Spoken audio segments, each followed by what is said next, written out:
Okay. Calling to order the special meeting of the Albany Unified School District Board of Education on June 16th, 2020. May we have a roll call? Superintendent Wells. Here. President Trutain. Here. Vice President Duran. Here. Trustee Clark. Here. Trustee Doss. Here. Trustee Hinckley.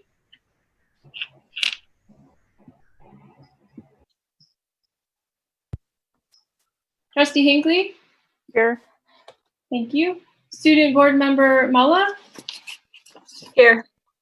And we welcome new Student Board Member Corzo Clark. Is that how you say your name? Sorry.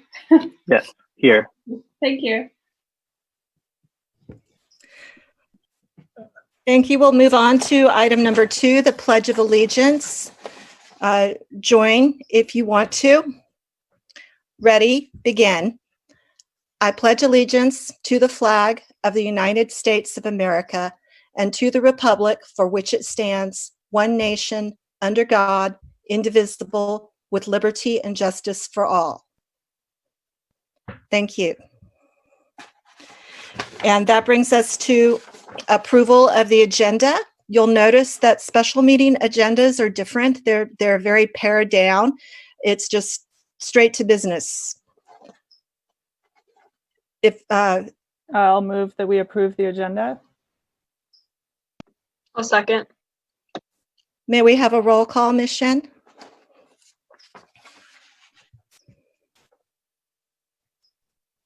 Sorry, Ms. Shen, I think you're muted. Student Board Member Mulla. Yes. Trustee Hinckley.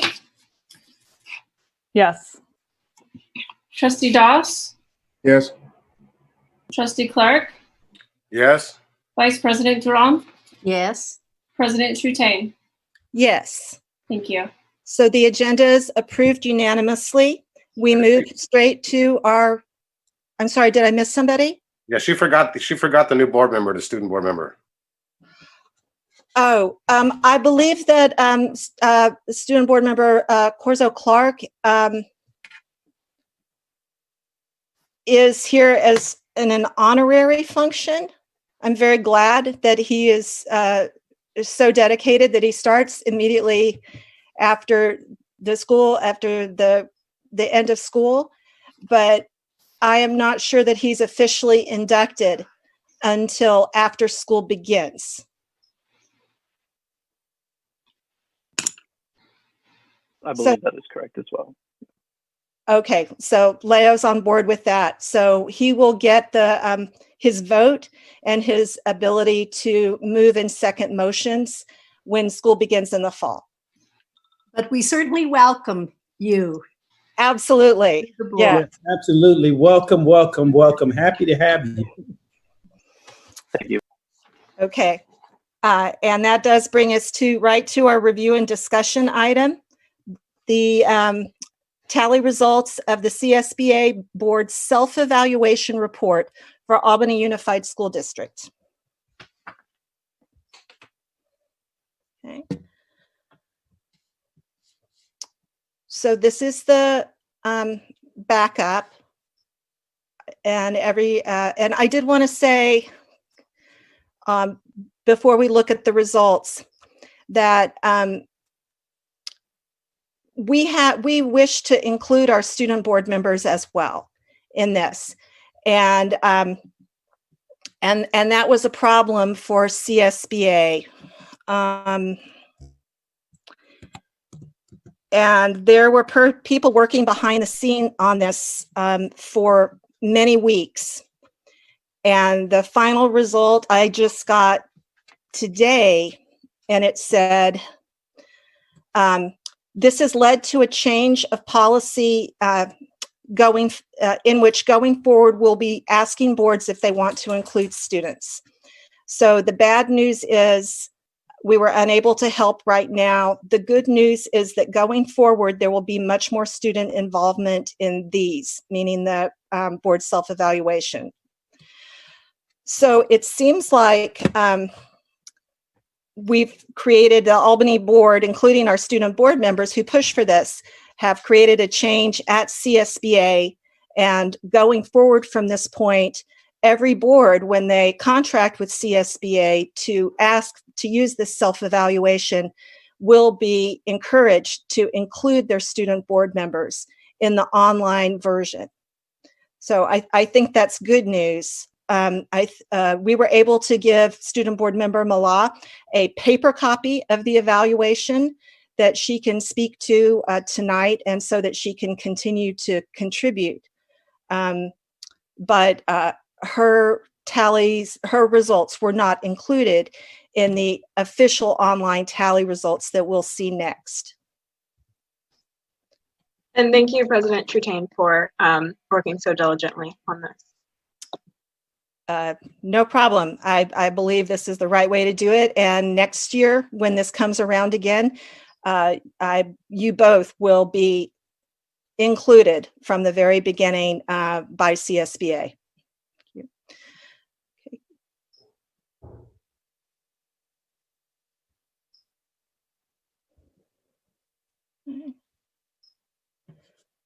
This first page is sort of the instructions. This page has the guide to the report. So you can see the color scoring method that they use. The green means all board members rated this item as an almost always or often. And then at the bottom, the red indicates all board members rated this item as less often, rarely, or not sure. They advise us, if we can move up a little bit, on that same page, it advises us to go through these 6 steps as we do this evaluation. Step 1 is to confirm the strengths. Step 2, confirm the areas for growth. Step 3, identify areas where perceptions are mixed. Step 4, focus, and step 5, set goals. Would the board like to use those steps for this review and discussion? I welcome any suggestions. I like that model. Okay, I'll switch over, I think, to sharing my screen for just a minute, because I did a few slides where I did the strengths and the areas of challenge. Let me see. 1 second, I need to prepare that. Okay.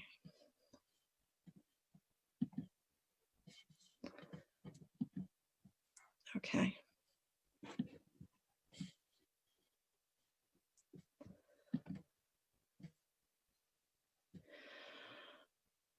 We were asked to score ourselves on 58 measures. So I appreciate the board taking the time and doing the work to do this, because it wasn't just a quickie survey. It was comprehensive. The ones where we all agreed that our board does do this we got 11 of those, 19%, 52%. Most of us agreed were pretty good. We had 13 in the yellow category, and we had 4 in the red category. Let me see. Here are the strengths.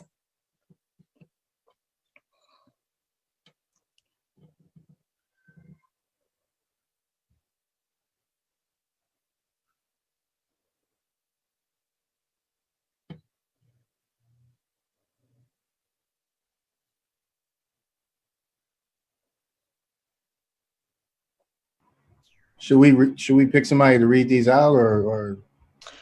Oh, that's a great idea. Thank you, Trustee Doss. Why don't you start? Oh, okay. The board is focused on achievement for all students. The board governs within board adopted policies, bylaws, and protocols to manage board operations. Board members follow agreements on how to bring up new ideas. The board agrees on the role of the board president in managing board meetings. The board effectively manages community input at board meetings. The board agrees on the process for identifying officers. The board uses the district's mission, core beliefs, and vision to drive district performance. The board regularly monitors the fiscal health of the district. The board is represented at key district events. The board celebrates district accomplishments. The board advocates on behalf of students and public education at the local, state, and federal levels. Awesome. Thank you. Can I have another trustee volunteer to read our challenges? Yeah, I'll read this one. Number 4, the board works well together. Number 11, individual board members do not attempt to direct the superintendent. Number 21, all board members receive the same information. And 51, the board monitors the implementation of board policies. Okay. You see, Ms. Shannon, go back to your results that we received from CSBA. Yes.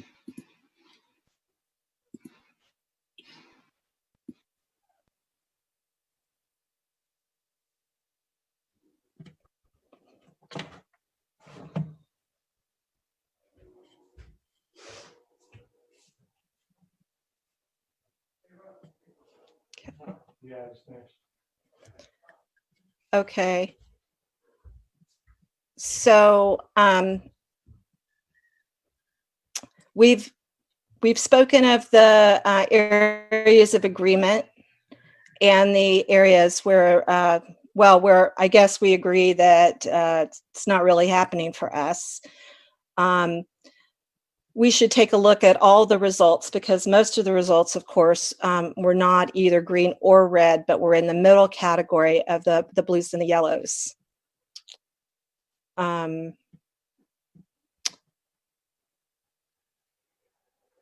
So do we want to go through that kind of page by page, and one of us can read through those?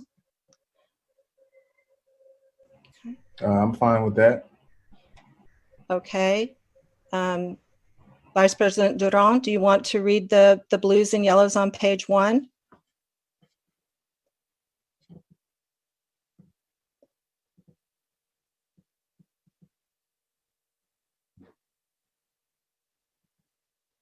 Clementina, you're muted.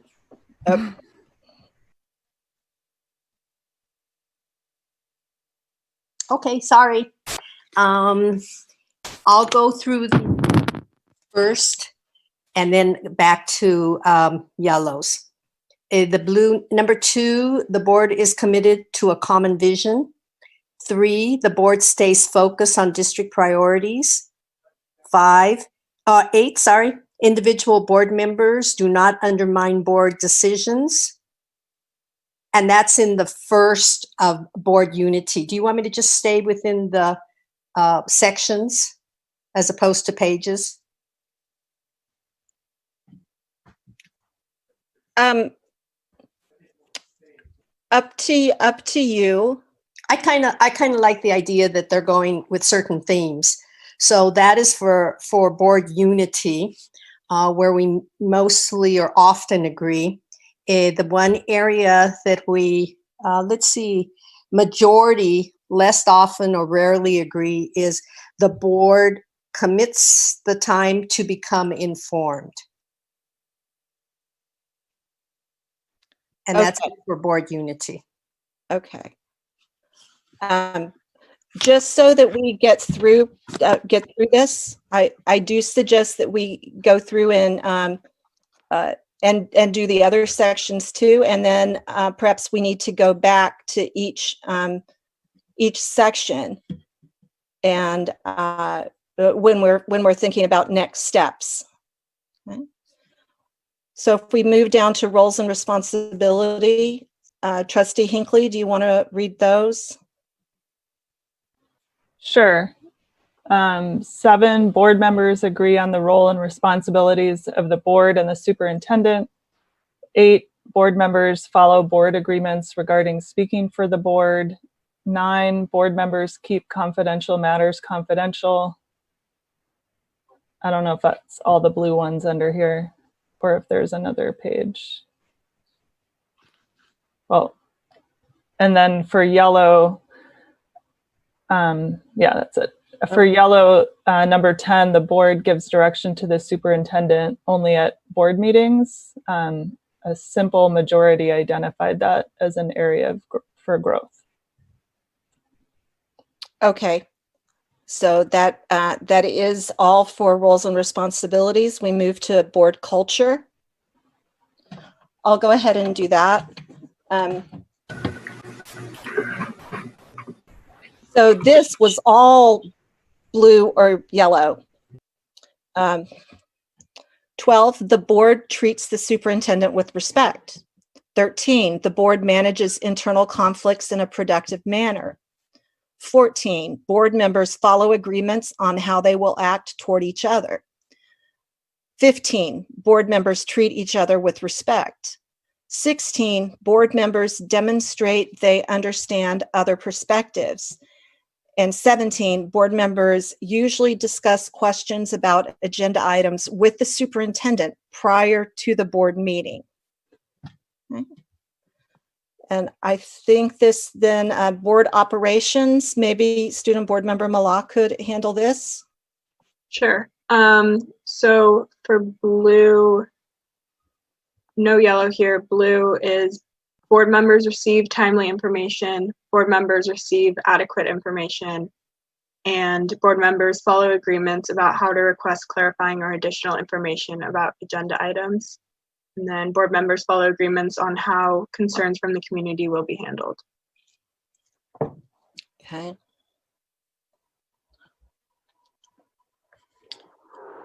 Trustee Doss, do you want to do board meetings on the next page? Sure. Board meetings. Board meeting agendas reflect district policies or district priorities. Board members come to meetings prepared. The board effectively uses data in its decision-making. The board confines its meetings to a reasonable length of time. There's a good relationship between how long the board spends on an agenda item and the importance of the item.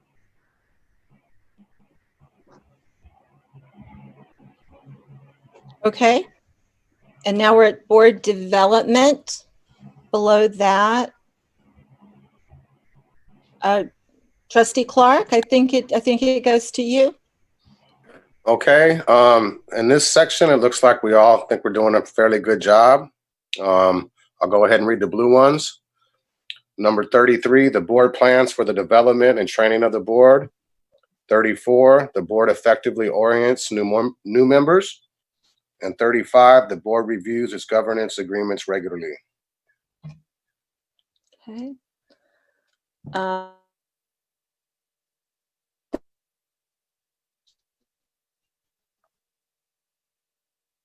Setting direction.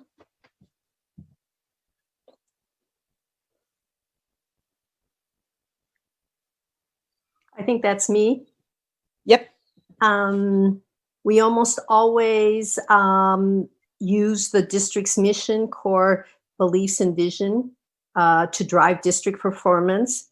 And the majority, almost always or often, 36, the board provides opportunities for community input when developing the district's mission, core beliefs, and vision. 37, the board adopts long-range priorities. And 39, the board adopts clear and measurable indications to assess district performance. Okay. We move on to structure. That me? Oops. Up a little. 40, the board adopts a fiscally responsible budget aligned to the district's vision and goals. 42, the board has an effective process to review, revise, and adopt policies. 43, the board establishes priorities for the district's collective bargaining process that support the district vision and goals. Okay. Student Board Member Malak, can you do support? I think that's the right order. Yes. The board demonstrates commitment to district priorities and goals. The board demonstrates support for the superintendent in carrying out board directives. Could you scroll down? Yeah, actually, I think that's it on the blues and Okay. the yellows for that. Yeah. So we move on to accountability.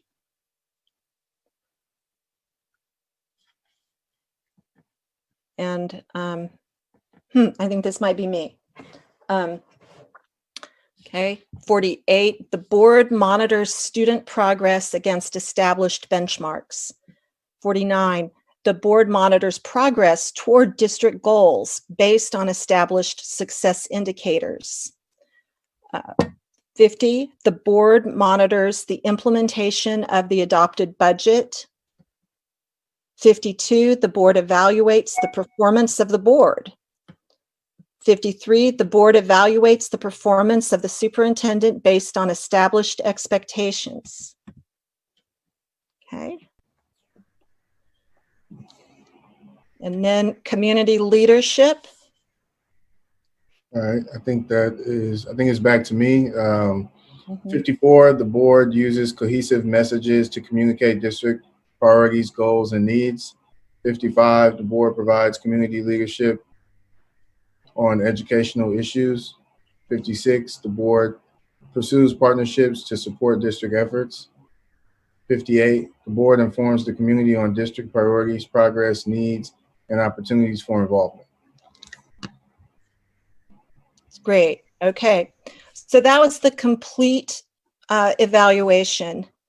And I think that we might want to go back to the first section and talk about them in terms of sections. And if, it seemed like some areas we were consistently strong in, and some other particular areas showed some weakness. I mean, I think that, of course, we want to end this self-evaluation with coming up with some ideas on how we can better ourselves in the future, and what are some next steps, or just some practices that we could adopt to increase our effectiveness as a board. So the first section is board unity. This runs the gamut from having a green, a red, 3 blues, and a yellow. I open it up to any trustee to make comment.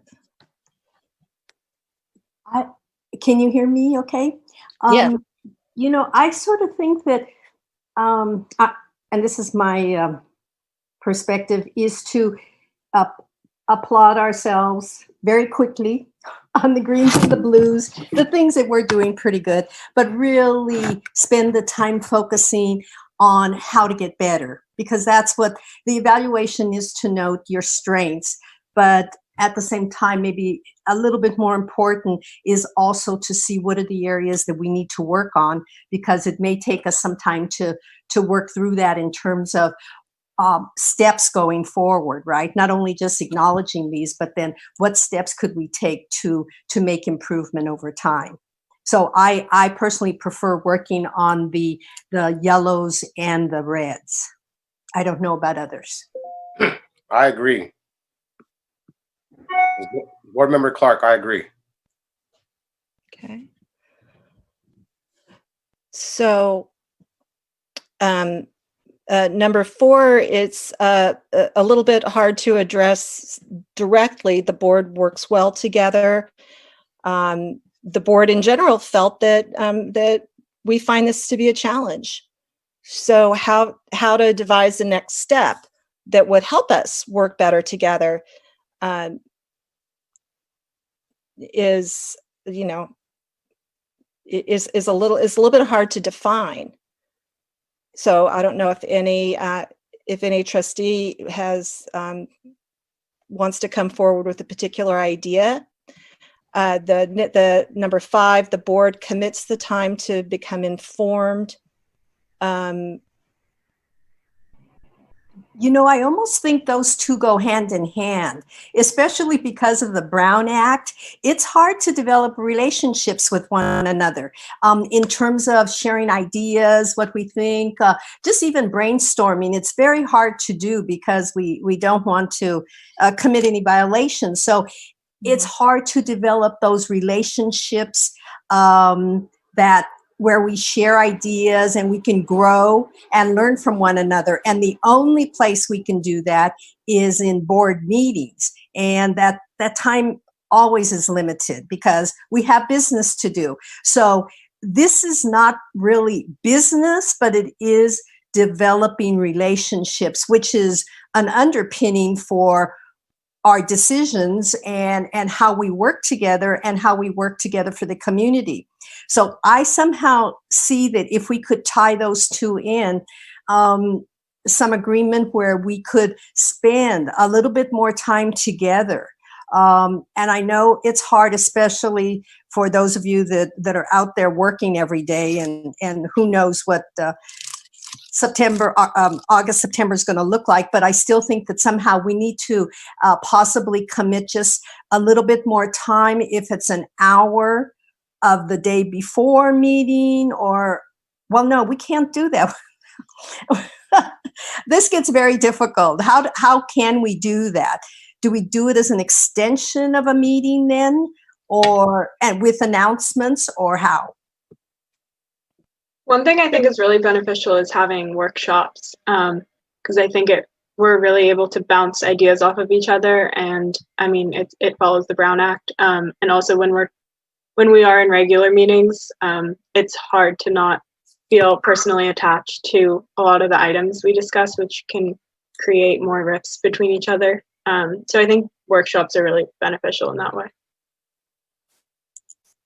I just wanted to say it's fascinating, and I think a great starting point that we all gave this is the only unanimous vote on this survey was number 4. And I think to me that shows that all of us have a vision of what it would look like to work together better, and that I think it's a helpful starting point that we all agree that working relationship could be better.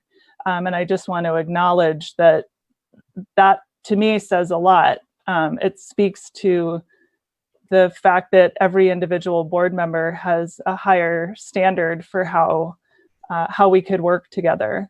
And I think that the kinds of work that we've done in workshops, which often the public doesn't see, even though they're public meetings, just because not as many people come to them, is a really helpful way to build a shared sort of body of knowledge and get to know each other better in a way that is permitted by the Brown Act. But I find this, even though it's speaks a lot to the need for improvement, I also find it helpful that we're all on the same page about that need for improvement. I think it would be much more challenging if some of us felt that this was sort of the best that we could do. I think that the equity workshops, which we started a couple of weeks ago, were also a helpful way to sort of reorient our discussions around our values, because I think as a board, we do have shared values that often don't, as Audrey said, because of the sort of high stakes of the decisions we make as a board, it's sometimes hard to have reminders that we have this set of shared values. So I think those kinds of workshops that are really oriented around big picture and goals and our values, the values that we bring to our work as individual board members, can also be really helpful. Before we move on to the next item, I have a couple of comments. We do have another equity workshop scheduled in August, and we may need to have an additional workshop also, or maybe extend that one, because we're going to have to decide on district goals for the coming year. And then we'll also have to devise the goals for the superintendent for the next year. And usually there's some sort of program where we try to onboard the new student board members as well. So there's going to be ample opportunity in August for us to work on this. Also, I want to note that we do have a member of the public who has raised their hand and would like to participate. So just Can I say one thing before we have the public comment real quick? Sure. If board members could maybe share examples that don't like single anybody out. I don't want to do that. But if board members could share some examples of what they're thinking about when we're thinking about not working well together, are we thinking about like when we don't all agree, like on a vote, or is it more like not working well together as far as figuring out how to get to a certain step? Or I'm just wondering what people's thoughts are so that we can know exactly what to work on and how to move that over to green. Kim, I wanted to say something about number 4. Sure. We can still get back to Brian's question, but I wanted to agree with Sarah. It stood out to me too that everybody scored this in the same range. To be honest, nobody's pretending that we work super well together, but at the same time, nobody's saying that we work horribly together. So I just wanted to state that it did stand out to me as well. Mm-hmm. Of all the 58, we all scored this the same. It is interesting, and I want to make the comment that in addition to the workshop idea, which I think is very useful and very valid, the Brown Act does allow us to discuss board business with one other trustee. And so one way that we could deepen our relationships with each other and maybe create more understanding, even if we don't always agree, we can at least increase our understanding of each other, is if people would make an effort maybe to reach out and to talk to one other trustee about an item, about an issue. We must police ourselves very carefully. Once you've talked to one trustee, you can't talk to anybody else. But even doing that sometimes, if you choose like different trustees, after months go by, you have you have strengthened your connection and hopefully increased your understanding of others' points of views. So and let me see before I think maybe we should go ahead and take a little bit of public comment now.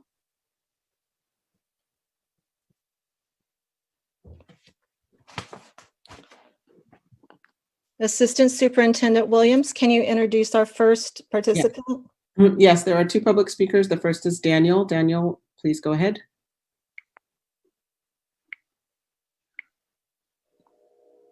Can you hear me?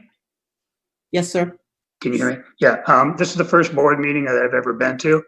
My son is Luke Sheltraw. He's at the Albany High School.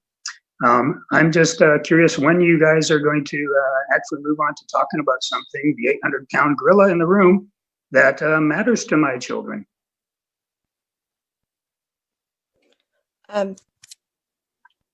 Okay, we can only talk about the agendized issues. So on this agenda, currently we're talking about the board self-evaluation, and the other items that we have tonight is a discussion of the proposed budget for next year, and then we have the budget advisory committee. So those are our agenda items tonight, and so that is all we can legally discuss.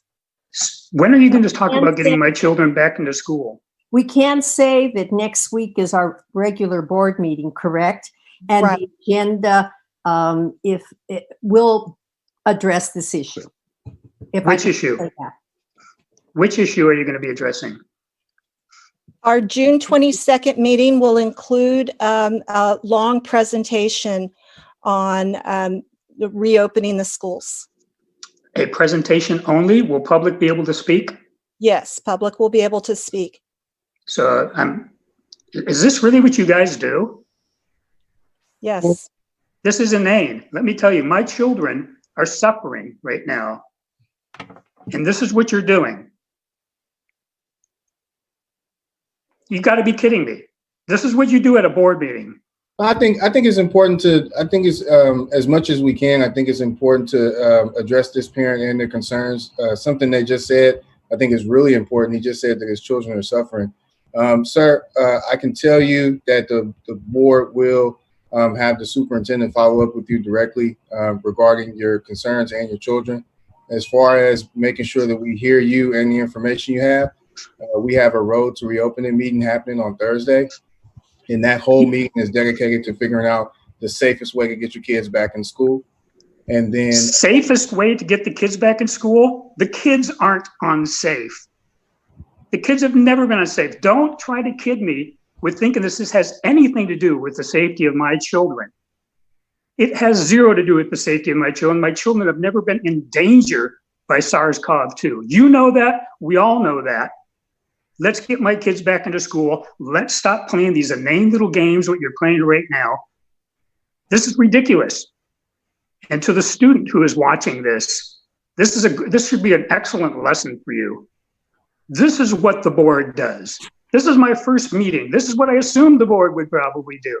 Talk about inane nonsense. Well, my child has been kept locked out of his school for months and may continue to keep, just quiet, and may continue to be locked out of school. Over what? You aren't protecting my children. Your first meeting is a special meeting. You picked a special, my children. You picked a special meeting for your first meeting, and that's incorrect, sir. And you're talking about the children that are on here right now. Let's set a good example for them, because you're not setting one right now. Oh, am I not? This is a special meeting, and that's why the topic is specific. But for the board meeting, when we've been talking about this for months, we've been talking about it, and there's been public comment. So you're welcome to attend those. And you've got nothing. And you've got nothing done. Sir, what you're not welcome to do is get on here and berate the board members that take their time to do what's best for your kids. That's what you're not. You aren't doing your job, mister. We are doing our job. No, you aren't. Our job. And not only are we doing our job, but I offered you the reason. His time is up, but we can talk. Yeah, his time is up. But what I will say, your time is up. That I'm offended by what you said, because everybody that's on this now has been doing everything. Well, I'm a board member, so my time's not up. You can mute him, and then I'll finish. We spend our time, hours and hours and hours, dedicated to these students, and I will not allow for anybody to get on here and talk to us in that way. We offered him the resources that we have available. We have over and over again said that we have counseling resources available for students. We have counseling resources available if parents need to talk to us as well. So you have to have the right information. Now, I don't mind being yelled at if it's for the right reasons. I do mind being yelled at if it's for the wrong reasons. You came to the wrong meeting to talk about the wrong topic. Let's get him to the right meeting to talk about the right topic, but also let's get him the resources that his children need. So that would be my instruction. I just want to add that I just think it's just a reflection of the times, of the fact that parents have been so frustrated at what they feel are not getting answers, because we do take time, because this is just such a crucial and important decision that we're going to make. So I think we are trying to take the necessary time, since it is holiday now, to be sure that we make the best decision going forward for Daniel's son and every parent's son, children in the district. So hopefully, I mean, that will be happening. It just takes a little longer than maybe some of us have patience for, but it will happen. Okay, our next speaker, please. Next speaker is Lisa Lebeau. Go ahead, Lisa. Hello, everybody. Can you guys hear me? Okay, so that was a little intense. And I want to say, as somebody on the front lines with Albany Middle School, I understand where he's coming from, and I understand where you're coming from. Okay, but like, to get on him and to show the timer is up on him is probably not the best way to go. I think that his concern is valid, and with all this going on, and in the agenda it said we are going to talk about budget, and to spend so much time talking about how you are not doing a good job together just seems quite absurd at this point, because it is so crazy right now. So I'd like to say that you guys do a great job, and I'm sorry that this was his first meeting, but speaking as an employee of the district, this is not how it usually goes. And you guys do listen, and you do take up valid stuff, and you do fight for the kids. I want to get that out of the way. At the same time, I'd like to think that we could move on to the budget, because it is kind of frustrating as an employee that will lose my benefits and all my medication at the end of July. It's kind of frustrating to go over this in such detail right now with so much going on. So I know it's easy to get upset when people start calling us out on stuff, but if you guys could just remain calm and professional, I think that would be the best for the parents and for the kids. Now, that's nothing that I wanted to say in the beginning, but after listening to that gentleman, I hope that he has the time and the willingness to listen to another board meeting and to not just take this and think that you guys suck, because I know that that's not true. So that's all I want to say at this point. Thank you for hearing me out, and I will continue to show up and speak up as long as I have to. Thank you. Ms. Lebeau. Lebeau. Okay. Next speaker is John Bergman. Go ahead, John. John, please unmute yourself. Can you hear me? Yes, sir. Okay, so my name is John Bergman. My daughter goes to Marin Elementary. First of all, I'm a frontline worker. I'm an ICU nurse, COVID-19, UCSF Medical Center, and the risk to the children and the general public is a lot greater than that person Daniel had mentioned and stuff. So as a frontline person, I just want to say for the record, we have to abide by the state regulations to keep everyone safe. From there, you guys do a good job. Dr. Wells is new. He ran into the hornet's nest, schools being built and all that. However, the big thing as we come to the budgets, my daughter has ADHD. She has the IEP. Those are contracts and stuff. And so right before, this is our second contract.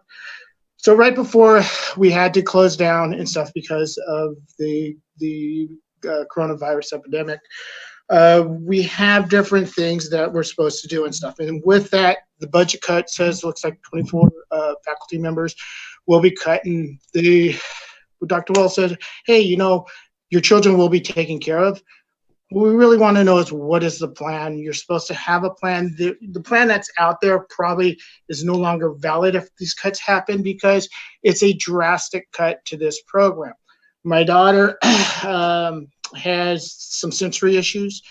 So when she's in class, she gets pulled out for language arts in the morning because she can't focus on reading because of noise sensitivity. So during the week, 4 times a week, early bird, she goes to special reading class. During class, they have an assistant that helps with her and a couple other students that have IEPs, and so they take care of that. And so with that, we hit 240 minutes worth of the individual education for the language and reading. She also gets in class another 300 minutes for the week. For the whole year with language specialties, another 120 minutes, and then with occupational therapy, 120 minutes there. They also are recommending this coming year that she's at the point to possibly be using something called voice typing to help her focus on compositions. So with all of this going on, she is on the mild spectrum of ADHD and all that. So I know there's tons of parents that have other issues and some more dire than ours. And we just want to be sure that during this process that the most vulnerable in our school district don't get lost. Thank you. Thank you very much. Ms. President Tutain, I'd like to just have it noted for the record that we would have staff follow up with Mr. John Bergman regarding his concern with his daughter, just for the record. Thank you so much. Okay, let's get back to the agenda item that we are talking about, which is the board's self-evaluation.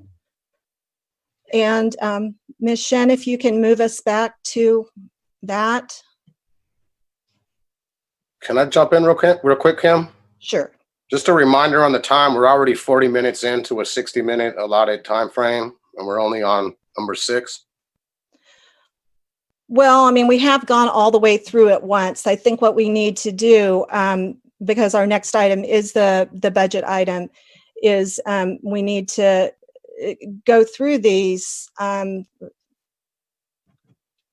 You see. Would it be helpful if we just focused on the red ones, since those are the ones that would need, in theory, some next steps? And I think there were only 4 or 5 of them. So we talked about this one. Okay. I mean, that's just a suggestion, because I think Jacob's right. We've only got 20 minutes left. Right. Well, there's 58 items. Yeah, I agree with that. Yeah. Well, let's take a quick look and see how roles and responsibilities look. Can we just go back and say, like, for board unity per trustee Audrey's recommendation, Mala, that we go ahead and just a plan of action would be potential workshops going forward, that is something we can revisit? Sure, that's been noted. So, okay. Roles and responsibilities, we have one red item, number 11 at the bottom. Individual board members do not attempt to direct the superintendent. So this is indicated as an area of growth for most members. I mean, maybe as we think about future, well, the superintendent may have something to say, but maybe especially given 10 and 11, I think we've had some good sort of roles and responsibilities trainings before. So maybe if we do another one of those in the fall, where we have legal counsel or someone there with the board and the superintendent, we could talk through, how to further clarify the relationship between the board and the superintendent and explore this some more. We could do that, but also I want to do the most basic thing, I think, which is to give our superintendent the power to kind of bring this to our attention. So, Dr. Wells, if you feel like you're being given direction by an individual trustee, please do not hesitate to say, excuse me, trustee, it sounds like you're giving me an individual direction, and you know that my direction always has to come from the full board. So I think you can help us out in that very simple, easy way if you're willing to do that. I think President Tutain, thanks for trying to come up with a suggestion to try to address this area of growth. But I think through capacity building in the form of training for the board and superintendent, and us getting clarification and delineation on some do's and don'ts would be also helpful as well. I have no problem reminding folks that I work for the board, not an individual. But I also like to be diplomatic when we do it. But I am impressed that the board recognized that this is a challenge area, and this is part of growing. And so moving forward as a governance team, this would be one of our growth areas collectively. So I'm very optimistic about the future and how we make significant progress in this area. Can I jump in on this one, Kim? Sure. Yeah, just real briefly, I scored a 3 on this, so I didn't really see this as being an issue. That's just me. And then also, if we're talking about additional trainings or whatever, I'm all for that. But in this time of budget cuts, I'm not for having lawyers or any outside consultants coming in for us to spend money to tell us stuff that we shouldn't be doing anyway. Yeah, I want to agree with that. I think that we can just take some time to research and go over the rules, how that's supposed to go exactly, make sure that everybody's clear on it. And then I think that that would kind of clear that up. And then as long as everybody follows that policy, I think we'll be pretty set. But it's my understanding that the instruction has to come from the board, all 5 members in agreement in the setting of a board meeting. That's correct. Okay, let's move on. So under board culture, we had no red items, but we did have 3 yellows. So I just want to point out that let's treat each other with dignity and respect on the board. I think that everybody tries to do that. I think that we can this is just a reminder of that. We could go to board operations, where I believe there is actually a red item. That one's kind of interesting because it says all board members receive the same information.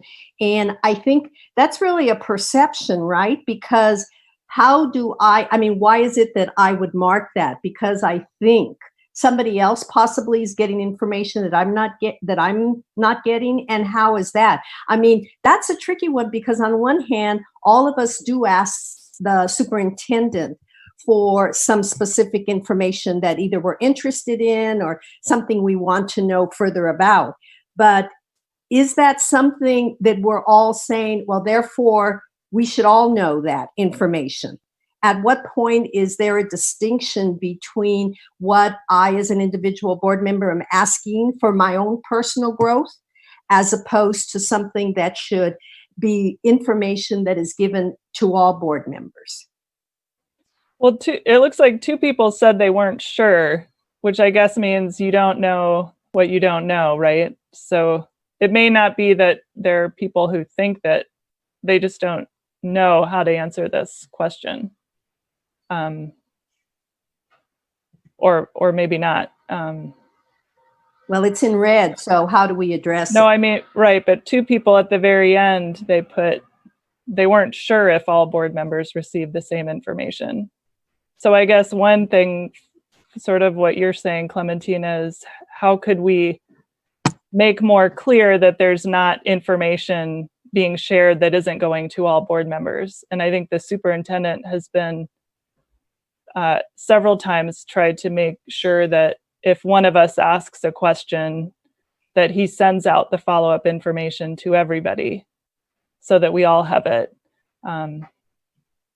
Which may be one, just to encourage the superintendent to continue to do that, which kind of puts the burden on you, Frank, but I think that makes sense, and that's an inexpensive way of handling this issue. So if any trustee goes into detail on some issue with the superintendent or with other directors, the assistant superintendent, I think that then probably ending that conversation with the reminder, well, maybe we should send this out to all of the trustees so that everybody knows this. Yeah. Point of clarification, is this about the board or the superintendent? Because if it's a superintendent function, that certainly could be corrected, but this may be a little deeper as we pull back the onion and may be about the board, because this is a board self-evaluation, but it's connected to the superintendent, I guess. So I'm just trying to delineate between the 2. I could certainly do what you guys just continue to do what you suggested, but the board reflection on their actions, I thought, was the main focus here. Is that not? I think I get where you're coming from, is that certain board members may have received information about district business from other sources, not from you or your staff. Is that what you're? I would assume that would be the case since the title is board self-evaluation. I thought this meant that some board members might get different information from staff than other board members, but that may just be how I interpreted it. I mean, part of the challenge is that board members cannot share information among ourselves, which is why which is why I punted it back to you, in the sense that if there's something that I hear about from you that we think needs to go to all board members, then it can't be me that makes that communication.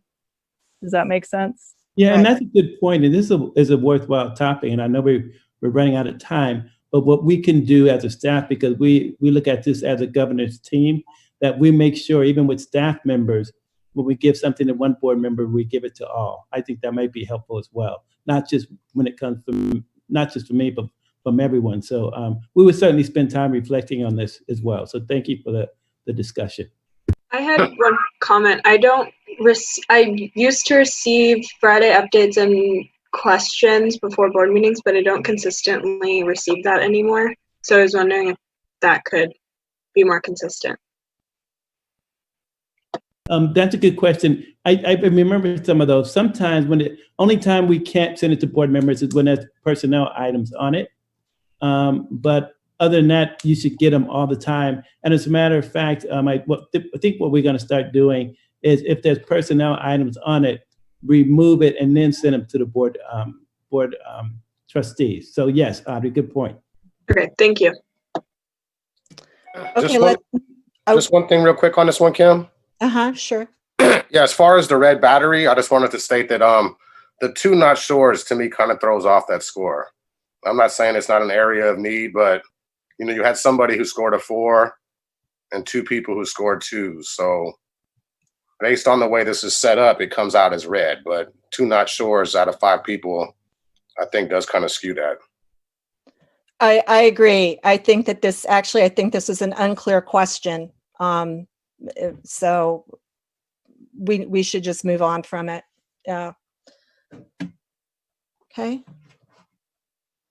On the next page, the board meetings actually look pretty good, as does board development.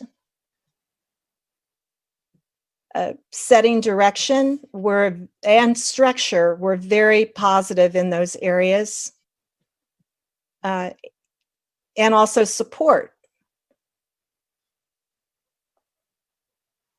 So accountability does have that red there on 51.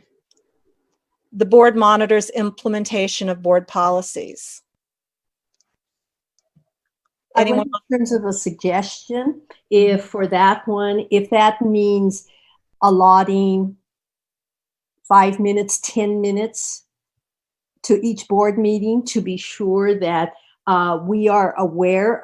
I know that the assistant superintendent brings the policies as they're reviewed by the committee, but perhaps here, if there's not, it was 0. Why is it red? 0, 1, 2, it's kind of in the middle, but I'm just wondering if, in terms of monitoring the implementation, if we can just have just a short bit of time once at one of our meetings every month to kind of see where we are in terms of specific policies, just to be sure that we are overseeing them. Because obviously this is one of our responsibilities that we really haven't been doing, or we have a little bit, but maybe we need to do it more often.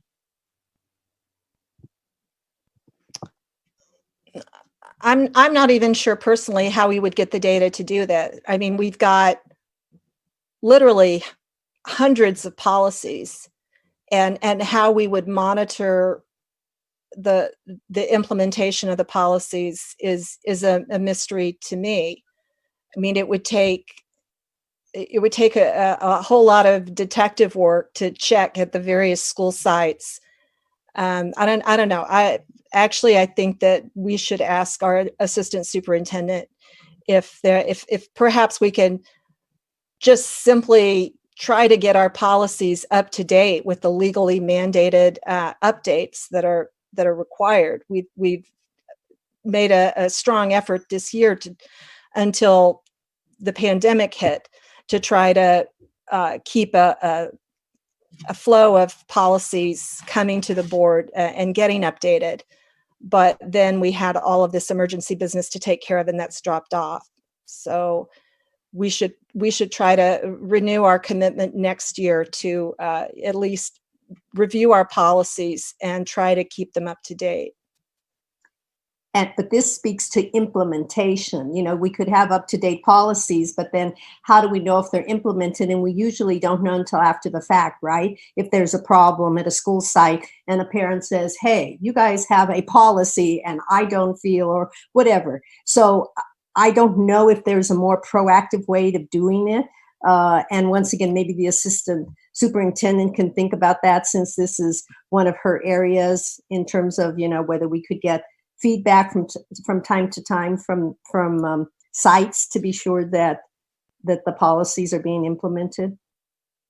Perhaps in groups, you know, the way policies are developed in groups, dealing, for example, with students at school and those interactions, and if we're following policy. Okay, well, I think that we will need to have some follow-up on that. And go. And the last area is community leadership. And we have just a few minutes left for this agenda item. Does anyone want to speak to this? Yeah, I do, Kim. Go right ahead. Yeah, I know we just have a few minutes.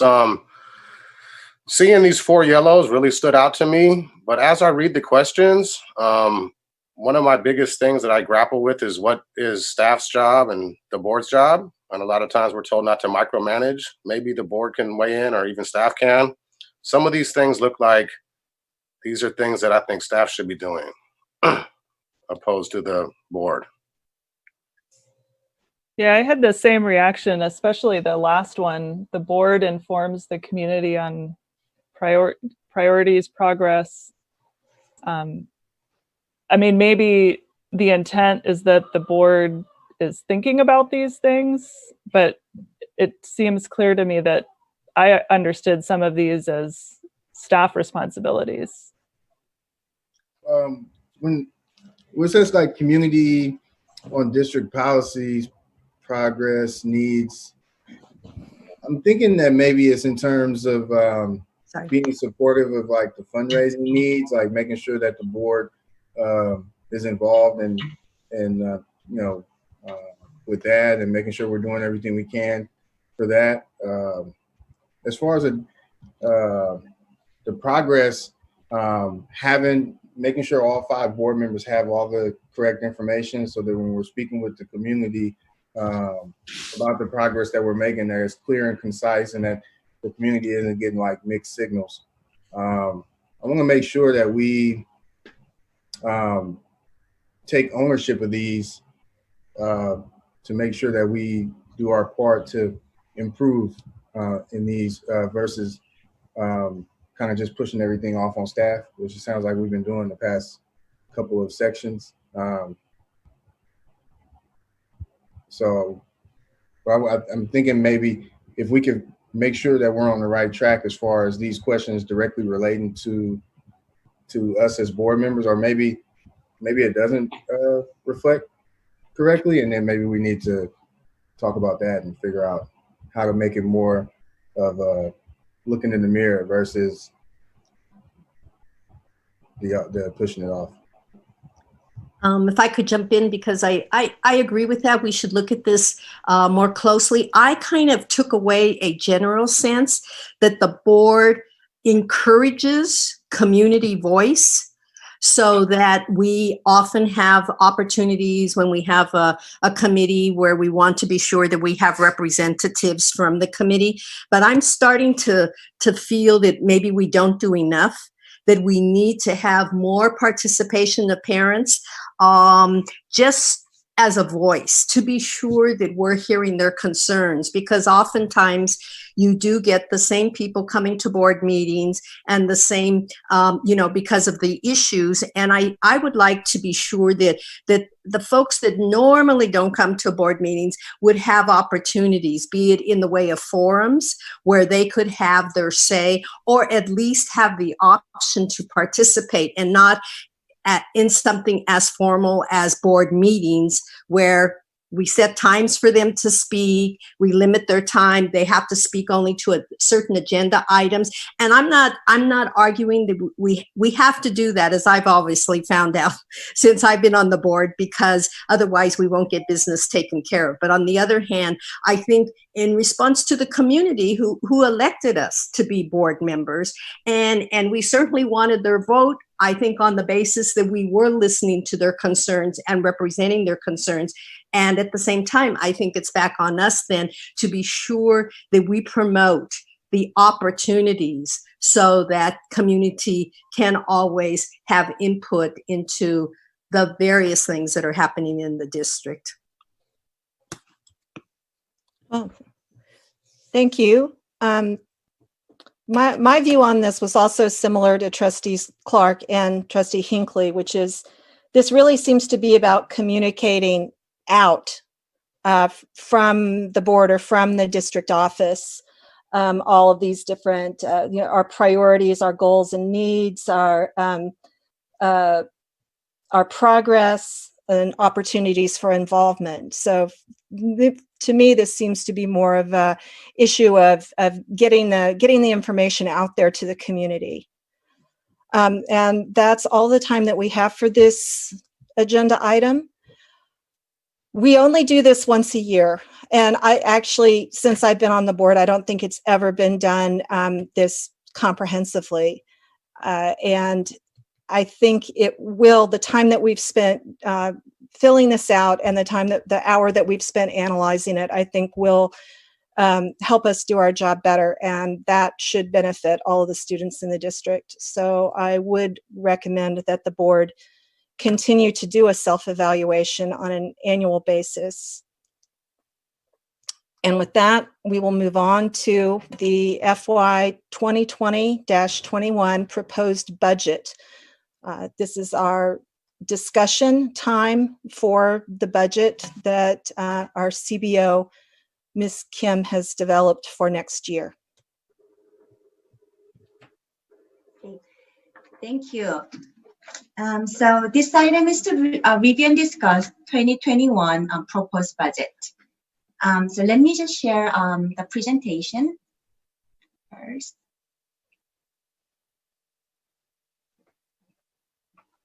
Okay. Let's see. Okay, so this proposed budget report is a routinely required state reporting with the first interim and second interim, fiscal close, and annual audit. This budget includes updates from May revise, executive summary, and the SACS fiscal report, which is 170 pages of state forms and 3-year Martir projections. And the budget process timeline, things look the same except the LCAP, the Governor Newsom issued an order which extends the deadline to adopt the LCAP to December 15th for the school districts. And also it's going to be more like we will have August revision from the state. We are going to hear from the state and then we are going to have August revision. Okay. The budget development factors. So the student enrollment is the critical key for this budget because it generates staffing plans, revenues, and unduplicate student counts. And also this budget includes the results of our negotiations.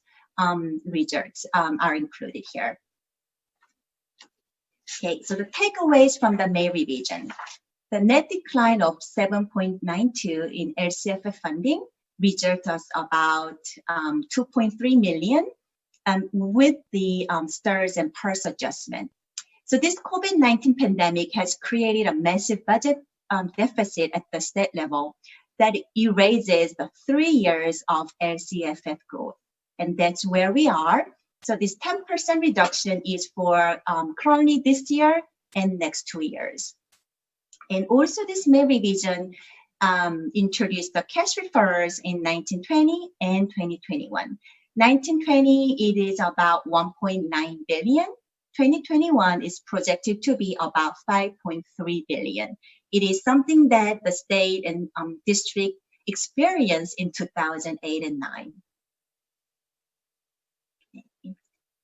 So this year, we have a lot of unknown factors, especially the extra state budgets. The legislator approved 2021 budget yesterday. Now the governor has to take an action by June 30th. And it really depends on HEROES Act. We don't have any federal approval at this time, but we still don't know a lot of effect on HEROES Act on many other items.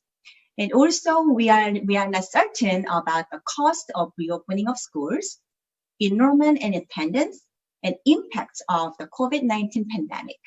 Donation fundraising is also one of the certain items at this time with this COVID-19. And 21-22, 22-23 federal funding, LCF funding due to unknown factors of HEROES Act from federal.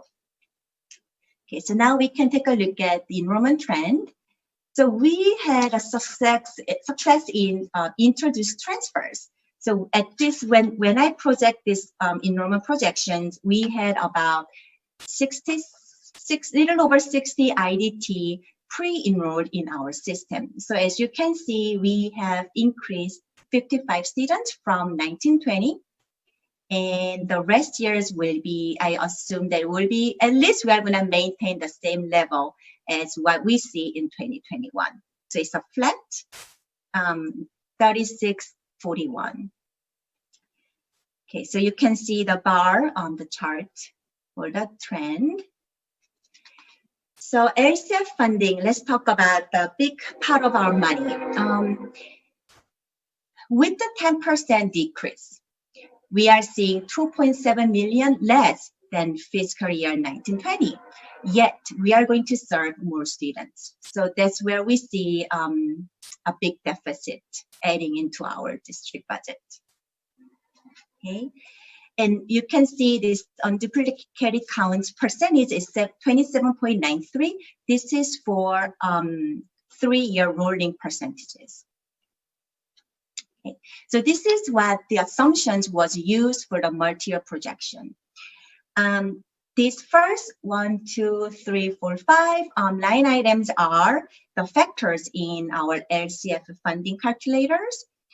And you can see, maybe another thing I like to point out here is that lottery fund. There's 2 lottery funds. One is unrestricted. One is Prop 20 instructional materials.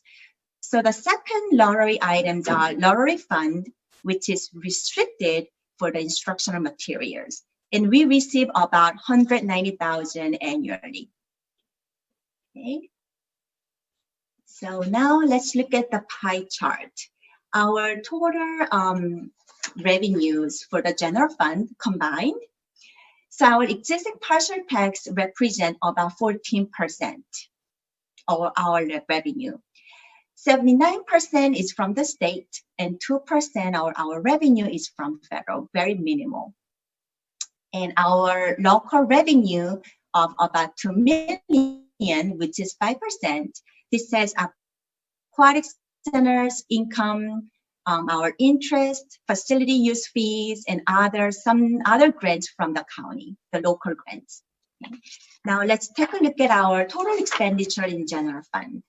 The big part of this expenditures, about 86% of our district expenditures are for salaries and benefits of our employees. Okay. And this budget also includes the reductions that the board approved on May 26th board meeting in district office, administrators, school sites, and special education department. So with this 2.3 million reductions, here is our Martir projections. So these are just our LCF funding for 10% reduction in all 3 years. And as you can see, we need to make about additional 3 million cuts in the 3rd year to meet 3% reserve if we don't receive any other fundings from the federal or if we don't have any other changes in our funding model at this time. Okay. And also please note the structural deficit that we still have. Structural deficit means we are spending more money than what we receive. Okay, so meaning that we are using our savings. So for savings, we call it reserve. And as you can see, this is 8%, 4%, and 3%. And state requires that we keep our 3% reserve for all 3 years. Okay, so now next steps. For 1920, the current year budget, in September, we will have unaudited actuals, meaning I am going to present the actual numbers. This is the only time that board will see the actual numbers for budget. So in this point, it's not going to be a budget anymore. It's going to be really 100% actual numbers that is presented in September. And 2021, next year, we will have audit report. The auditor comes and review the actual money that I present to the board in September. So now move on to 2021 budget. So June 15th, this already has passed. So the legislator approved the budget. Now we are waiting on the governor's act on the budget for by June 30th. In between that, on June 22nd, there will be a budget public hearing and adoption by the district. And in August, we are expecting to have 45-day budget revision. And in December 8th, the first interim report and LCAP plan will be presented to the board. So this is all for the budget presentation, and I would like to take any questions.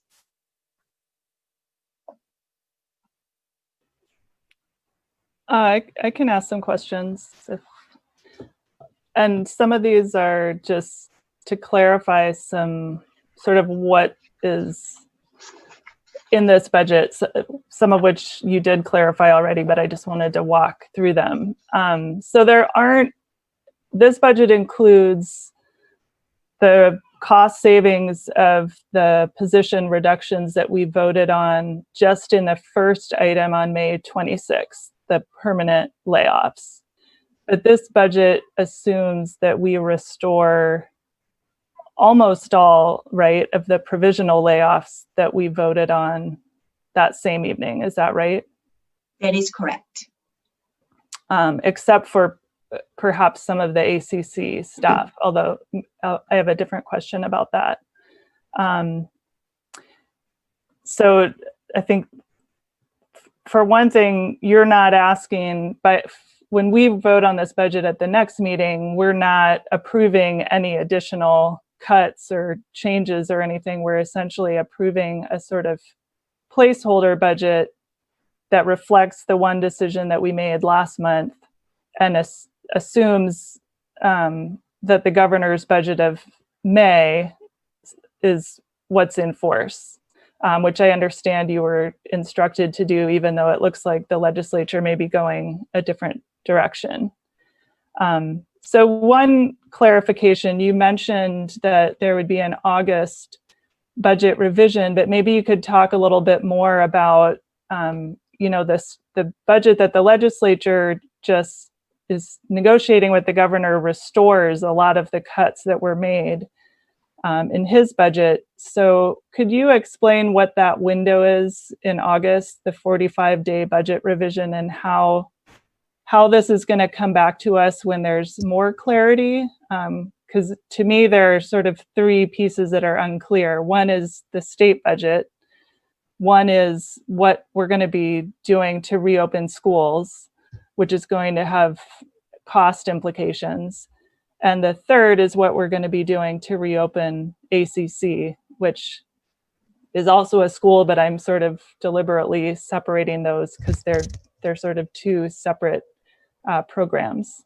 So could you maybe talk about what happens after we approve this budget, which we all know has a lot of uncertainty built into it, which you really can't do anything about at this point? Sure. So after this budget is approved, we'll hear from governor of his budget. Then we get to have a better information sometime right after his budget approval, which is June 30th. So then after that, we have a 45 days to revise our budget, which is May August 15th. But if he enacts his budget earlier, then our timeline will be earlier. So it could be maybe August 10th, could be August 12th. So that's just something that we might have to have a special board meeting just to approve any adjustment into our budget. Meaning by then, since we have board meeting in July for our school openings, so by then, between the July and the end of July or the beginning of August, I'll be working on the staffing for our schools and also staffing for our other programs, right? Or other programs in our provisional layoff list, meaning cafeteria programs, ACC programs, aquatic center programs. So by then we will know how we will open the school. So then we can adjust the budget, meaning we can adjust the staffing and the budget, and we get to present to the board by August 15th or earlier. So that is the plan for the budget. Thanks, that's helpful. I have just a question for you, thinking about the enrollment and the interdistrict transfers. Is it likely, do you think, that the state is essentially not going to again not count attendance next year, so that it may be that we're funded based on our attendance from last fall, or how would that work? So this is one of the discussion that they are having, and so far the decision is not confirmed and has not been made yet, but that looks like it's going to be more like there will be a waiver, meaning we will get funded based on the percentages of our P2, which was the P2 of 1920, which was the reporting that we had as of February 26th or 27th of 2020. So then we will apply, let's say now we are going to see about 3641 students times like 97%, whatever the percent of for P2 report. And that's the annual attendance rate we are going to get funded on. So we would get credit for that increased enrollment. They would just assume that attendance stays as the same percentage of enrollment. Right. Got it. Thank you. No problem. I have a question, CDO Kim, with respect to the PPE budget, anticipated budget that we will need regardless of what form of learning we have next year or in the fall. Would you be able to speak to that in terms of this budget? Is there money set aside yet specifically for PPE? Is there a estimated budget at this time? Or do you still have to roll that out? And where does that fall under? And where did the monies come from? Sure. So I will speak in two different parts. So first of all, we are getting CARES Act money. It is about 177,000 that we can use. And for the PPE equipment, we can use for the COVID-19 related items.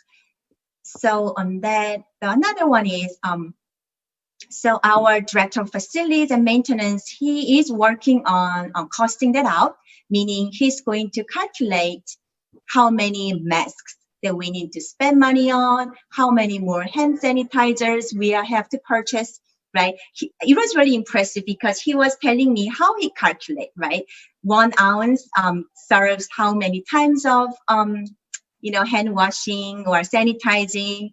So he is working on that, but he will know more information as we know how our school will be opening, meaning how many days our students will be attending the school, how many hours are they going to be at school, right? So I think once we have a better plan in July board meeting, then he get to really calculate those amount for us.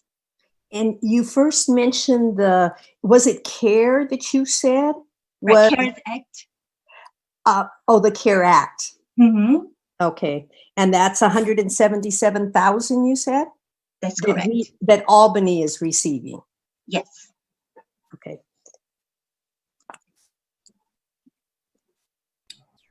Is Thank you. there anything in place if that's not enough? Right. So there is another uncertainties that we have. Right. The cost of reopening schools. Right. There was some discussion at the state level of providing a huge amount of equipment for schools across the state. I don't know if that will stay in the budget or not, but it was like enough masks and gloves and several other items for every district for the year. I didn't do the math, but it was a lot. And was it also, Sarah, like hand washing units or places where students would be able to do that? I don't remember seeing that. I think it was all personal equipment. But we did install hand washing stations at some of the schools before the closures, but Right. So we'll get all the funding we are entitled to get from the state and the federal. And Okay, I want to just give the board another chance to ask any of their questions before we open it up to public comment on this budget. Just want to remind everybody that this is a budget discussion. We will not be voting on this budget tonight. So trustees, if you have any other questions, please ask them now. I just have one question. And I'm just wondering, it doesn't seem as if 170,000 will be enough to implement everything that we need to implement in order to put schools in the space that they need to be, in order to. So I'm just wondering, like, what's the worst case scenario? What's a backup plan if and when that money runs out? And how do we? Is that something we need to figure out now, or is that something? Sure. So that 177, I should be maybe more clear on that. So that is for one of the learning loss mitigation money. So I don't know if we can specifically use the money for PPE. So I think, sorry, there was two different items for the COVID-19 related revenues. But I think as Trustee Hinckley mentioned, we are expecting to receive more money, but we just don't know at this time how much it can be. So those are something that we are uncertain at this time. And if we have to spend more, we apply for the FEMA grant. So hopefully we can get some federal assistance as well. And I believe this HEROES Act will play a big role in our budget. It can be many millions. I mean, we just don't know at this time, right? And do you have any sense as to when the dates that we might be hearing something either from the state or the feds about that? Hope to hear it from soon, maybe by soon, so we can do some adjusting in our budget, but we just don't have the information at this time. And is the director is it Director Borrego, if he's doing the budget, is he anticipating, is he developing more than one kind of budget? For example, hybrid or going back to full school? Is he developing more than one budget for different scenarios that are possibilities? He's not waiting for a final decision from us, is he, as to which avenue we're taking? When I last time talked to him, he was already working on it, but I believe we talked about having more of the solid plan by July 14th meeting. So then he can really have a better projection. I think that's the conversation I had with him. He is with us this evening, but I think that is the plan that we had. So we are gonna wait to see how our plan will happen in July 14th or by July 14th. Is he available? Could he speak to us at least briefly to the board and tell us a little bit about how he's approaching this? Yes. Did you kind of hear the question, Mr. Borrego? Yes, I did. Okay. Good evening. What I'm doing is putting different scenarios in place. Scenarios meaning I take the total enrollment, for example, minus the attendance. And for example, on face masks, if the district, for example, had to furnish one mask each and every day, what that would come out per day, per month, and per year. I'm taking, for example, a hybrid model. Basically, I'm working with numbers right now and just estimating half of the enrollment would be, for example, about 1,800. Again, using the same formula to come up with figures that will give us an idea at this moment, not knowing what the final numbers are going to be, to give us a pretty good idea of what we're looking at. And then there's a percentage in between, meaning the hybrid model might be 4 days a week versus 5. So it's, yes, I'm putting all the different scenarios together with face masks, hand sanitizers, face shields. There are also other items that won't be used as often to include for special needs when they're working one-on-one with students. I'm looking into all those different needs that the district could possibly be looking at to include sneeze guards, everything that we are possibly going to look at. I hope that answers your question. Great, thank you. Yes. Okay. Thank you, board, for your questions on the budget. I'd like to move to public comment now. There are several public comments, and so we will need to limit each person to 2 minutes for their comment. Please invite our first speaker, Assistant Superintendent Williams. Great. Lisa Lebeau is our first speaker.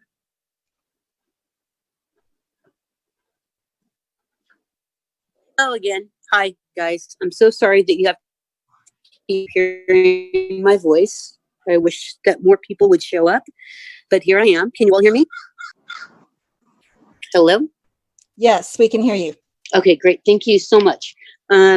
So a couple different things with the budget. I got an email today from Alexia Ritchie about the superintendent's roundtable where they talked about the budget and that they were hopeful, but it still had to be negotiated and that they were already starting to resend some of the layoff notifications. So first, I'd like to know which notifications they're resending.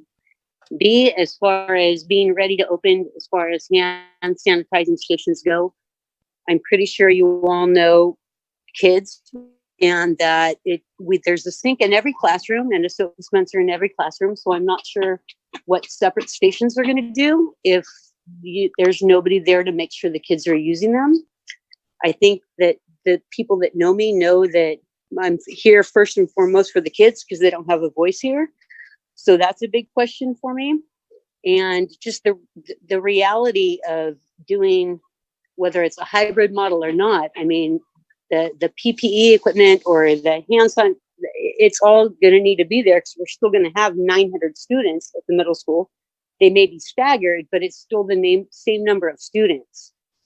So I just would like to know how this all fits into the budget, and particularly about when the DO is saying that they're starting to resend some of the layoffs and making that public, and which ones are you resending and where are you going? Where are you getting that math from that you feel like now you can do that? That's all. Okay, thank you so much. Next speaker is Portia Noble. Hello, my name is Portia Noble. I graduated a year ago from Albany High. My question was about the parcel tax. I wanted a little bit more of an explanation about it because I noticed that this year it was voted upon that the parcel tax was to be extended, but I was wondering if there's anything in the works to potentially raise the parcel tax, just because I know that's a good source of revenue for school districts. Okay. Thank you, Ms. Noble. I think that we didn't answer Ms. Lebeau's question right away, but I would like staff to try to address that, and I will try. Thank you, President Trutain. Yeah. For the question around rescinding the position, what positions to be rescinded, we're still in negotiations with our unions on that. They will be public no later than, I believe, Saturday, June 20th, but we hope to have it public by Friday, June 19th, and have our negotiations wrapped up with unions who we're discussing how to bring certain positions back based on some of those positions will be working out of class, all of which would be required negotiations. So to Lisa's question more specifically, that announcement would be public next week, no later than Saturday the 20th. Thank you so much. And now for Ms. Noble's question about the parcel tax. We are still under the LL parcel tax and will be for the coming school year. But after that, the Measure B that the community voted in favor of on March 3rd will take over. And Measure B does include an increase and will increase the annual revenue up to $2.2 million annually. Ms. Kim, is there anything that you would like to add to that? That is correct. It's an additional of 700,000. Thank you so much. Okay. And now we can move to our next speaker, public comment. Next speaker is Desiree Moret. Hello, good evening. I just am wondering, I think I heard correctly that the district is still overspending.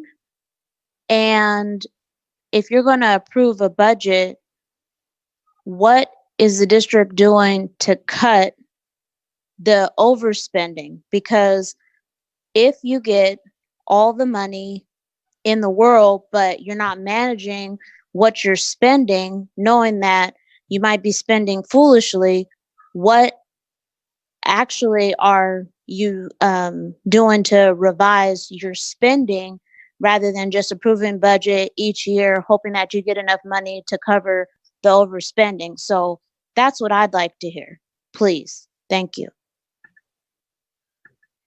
President Trutain, I'd like to defer to our CBO Jackie Kim on that one. Before we hand it over to Ms. Kim, I do want to say the board did in May approve position cuts of $2.3 million, and that was an extremely painful process. And we did that with the goal of moving closer to a balanced budget. So these cuts that we're required to make in order to stay financially afloat, we're taking those very seriously. We're not doing those lightly, but we are in the position where we are forced to make cuts. Ms. Kim, please go ahead. Sure. It is a difficult topic because this is where we face in our state that we don't have a fair school funding, as you may hear from other school districts as well. So we are still working, our board and our superintendents are all working with the state. We are going to the state and advocating for our fair school funding. That's one side that we are trying. The other one internally, what we do is every year when we have this proposed budget from the governor, we are trying to make adjustment. Meaning this year, due to COVID-19 pandemic, we didn't realize, well, we were not informed that this is going to be a big hit for us. But we acted right away and we made a responsible financial decisions as Board President Kim Chul-tae mentioned, we had a 2.3 million cuts was adopted in this budget, and moving on, moving forward, we will still continue to make any adjustment necessary, and while we are also working on the revenue enhancement.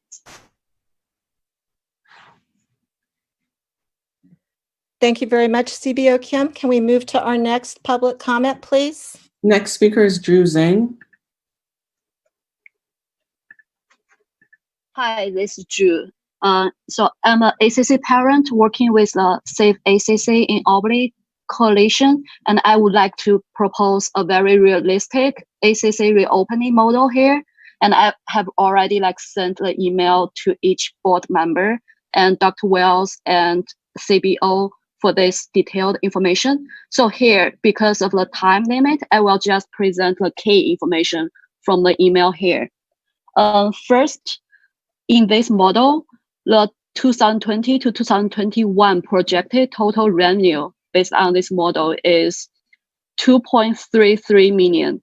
And then the projected total expense is 2.55 million. So the projected deficit is 0.22 million. Second, the assumptions from this model is first, using the safe and best practice principles. This is raised by Dr. Wells, so we fully support that principles. The preschool will be reopened in August with 4 classrooms containing a stable bubble of 12 students and 2 teachers in each room. The hours of operation will be 6.5 at most. This is consistent with current public health guidelines and allows us to serve most of the current state contracts. For the school age program, we assume a similar opening will be in September, 8 rooms with a 12 to 2 stable bubbles. The second assumption is full funding for all the state contracts will be retained. In this model, the revenues from the parent fees will be 0 from the time period of July 2020 to December 2020 due to the priority of subsidized families in order to fulfill the state contracts. And the third assumption Thank is you so much, Ms. Sang. We did receive that email and your projected budget that you created, and I wanted to thank you for working on ideas on how we can make ACC run more efficiently and reduce that projected loss that's in our budget of $500,000. So I thought that you guys had come up with some really nice ideas, and that document with your projected budget will be part of the official minutes of this meeting and are available online already as part of the public comment for this agenda. Dr. Wells, did you want to speak to that? I just appreciate and applaud our community members who want to look at all angles and possibilities. As I was looking and reading, there are 2 different assumptions. For example, what was not included in the assumption that was presented, but well thought out, and I applaud it, was the phase-in process that people are encouraged to do. For example, although the guidelines say you can have the maximum 1 to 12, many are starting out with 1 to 6, and then fading in to 1 to 8, then 1 to 10, and at some point 1 to 12. So many are not opening up with 1 to 12, and many are not starting after school care immediately because of their phase-in plan. We're working with our groups, and I appreciate the letter, because the letter seemed very reasonable to me as it relates to making sure you have a parent on there and a preschool expert. Those are great suggestions that we want to adopt moving forward.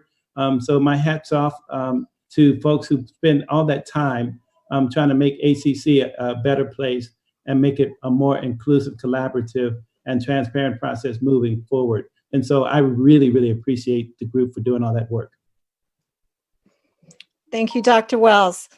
We have one last speaker. Erik Bieber, please go ahead. Hi, thank you. We are residents and parents concerned about the future of the Albany Children's Center. We appreciate the difficult budget choices that the board has to make right now. We are asking for the opportunity to work with the district and the board on ACC's budget and reopening to ensure that the future of the center is strong and that as many parents as possible can be served by the center in the upcoming year. We specifically request, 1, expand the district task force on reopening the ACC and the implications of reopening on the ACC budget to include parents. The current task force does not include a parent representative, unlike the similar task force created for the TK through 12 district programs. Parents have an essential stake in the maintenance of the ACC programs, but to this point have not been included at all. We encourage the inclusion of a board member on the ACC task force. 2, a survey of ACC parents. The district has been helpfully proactive in surveying parents for the TK through 12 district programs about their needs. We request an additional survey for the ACC preschool and school age programs to gauge family interest given the current safety concerns. Such a survey would help the district better plan for different scenarios. For instance, ACC depends on state contract funding that in turn depends on meeting the needs of subsidized parents. Those parents should be surveyed to determine their needs and ensure that we are in compliance with our state contracts. Unsubsidized parents should be surveyed as well, both because they are an important population because they may be able to help provide additional resources to support ACC, but only if they are engaged by the district proactively and have trust in the process. The task force should be included in the development of an ACC-specific survey and should also be involved in analyzing the survey data.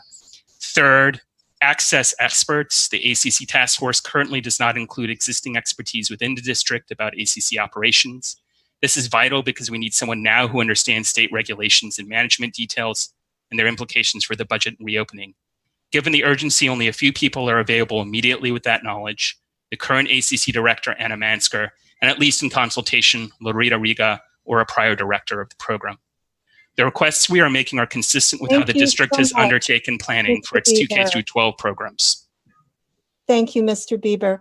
I want to say that the letter from the Save ACC group will be an official part of our minutes. I misspoke just a minute ago after Ms. Sang, and I said that the public comments were currently posted on our agenda, and they're not, but they will be part of the official minutes of this meeting, and all of the board members and staff have received this. Okay. And I want to bring it back to the board for any further comments on the proposed FY 2020-2021 budget. Yeah, I had something to say, Kim. Sure, go ahead. Yeah, I was hoping that the board could have a discussion on some of the requests that were made by the last speaker, as far as involving parents on the task force and Anna Mansker as well. Yes, let's, Dr. Wells, can you speak to that? Yeah, I want us to be somewhat cautious that sometimes what we hear is not always 100% accurate. For example, since the start of the task force, we have had the current director, Anna Mansker, as part of the task force. So I just want to be clear and give you that fact. But what we don't have, and I applaud it, is the parents. And so we're going to be active in reaching out to the parents. We think that's a really good suggestion about the survey. We want to follow up with that. So I just wanted to, and so I think those are reasonable and doable requests that we need to move on immediately. And what about also including a board member on that task force? We didn't consider that, but I think that's up to the board. Whether or not they want a member or two to join that task force, we're wide open to that. Do I hear any volunteers? Would a board trustee like to begin taking part in the ACC reopening task force? I'd be happy to. I'm not on the other task force, so it makes sense to me to have them have a sort of parallel structure. Okay, we have a volunteer. And thank you so much. How many board members are we going to have on that task force? We can only have 2 maximum, so we could take another one. That would be great, and that would be parallel with our other planning committees. So if we can have another board member make him or herself available, we welcome it. Yeah, happy to be available if nobody else wants to volunteer. Duly noted, and we make sure you get the communication out this week and let you know when our next scheduled meeting. And we hope to be joined by our parents and have a survey ready to go out as well.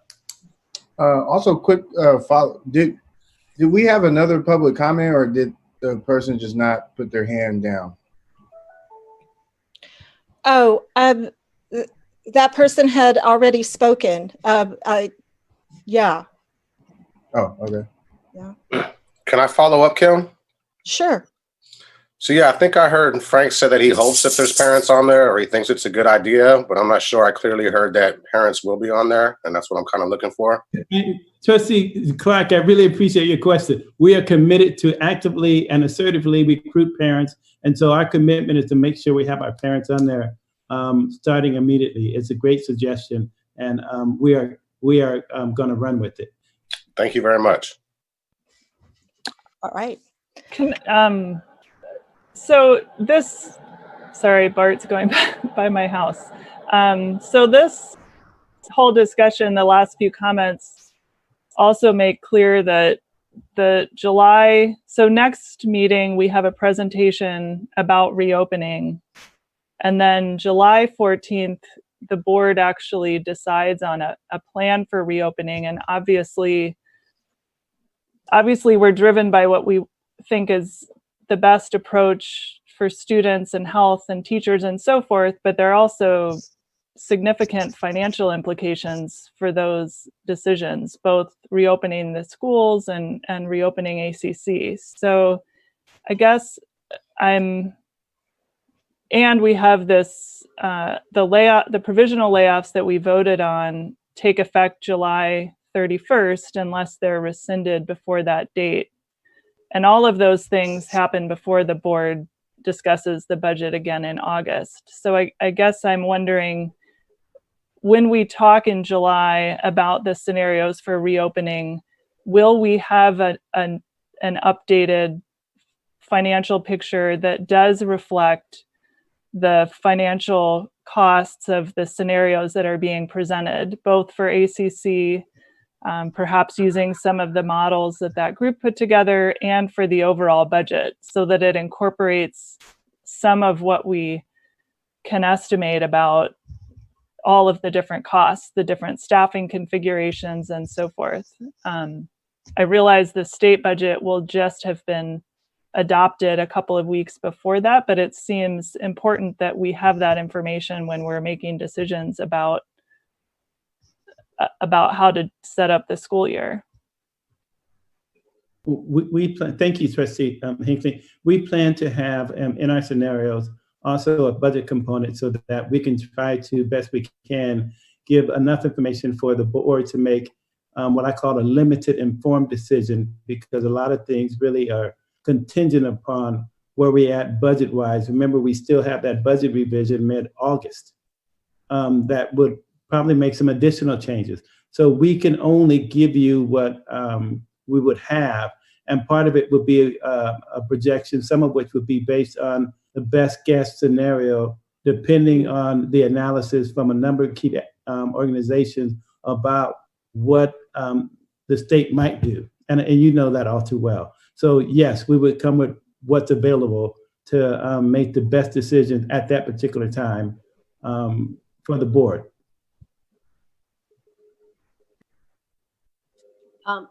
Could I add one more comment, which is that sort of going full circle from our evaluation as board members to the recent comments from parents.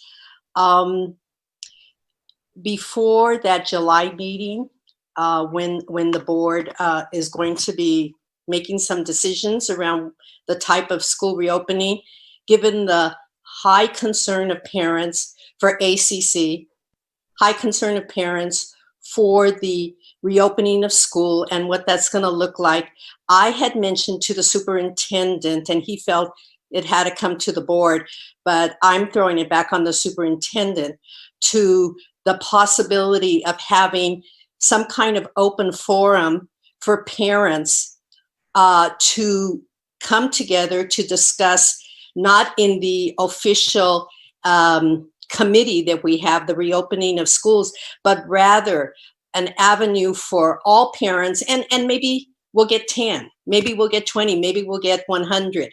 But I think given the anxiety that parents are displaying over the reopening of school, and that some of them have some really good ideas because they're listening to what's going on in other school districts, surrounding school districts, that we need to invite more parents to give us ideas, and so that we can make the best possible choice. And so I'm just throwing it out because I believe it's not an agenda item, but just I wanted to encourage the superintendent to open up a forum in the next 2 to 3 weeks before our official board meeting to have more input from the community, since this is impacting on their children.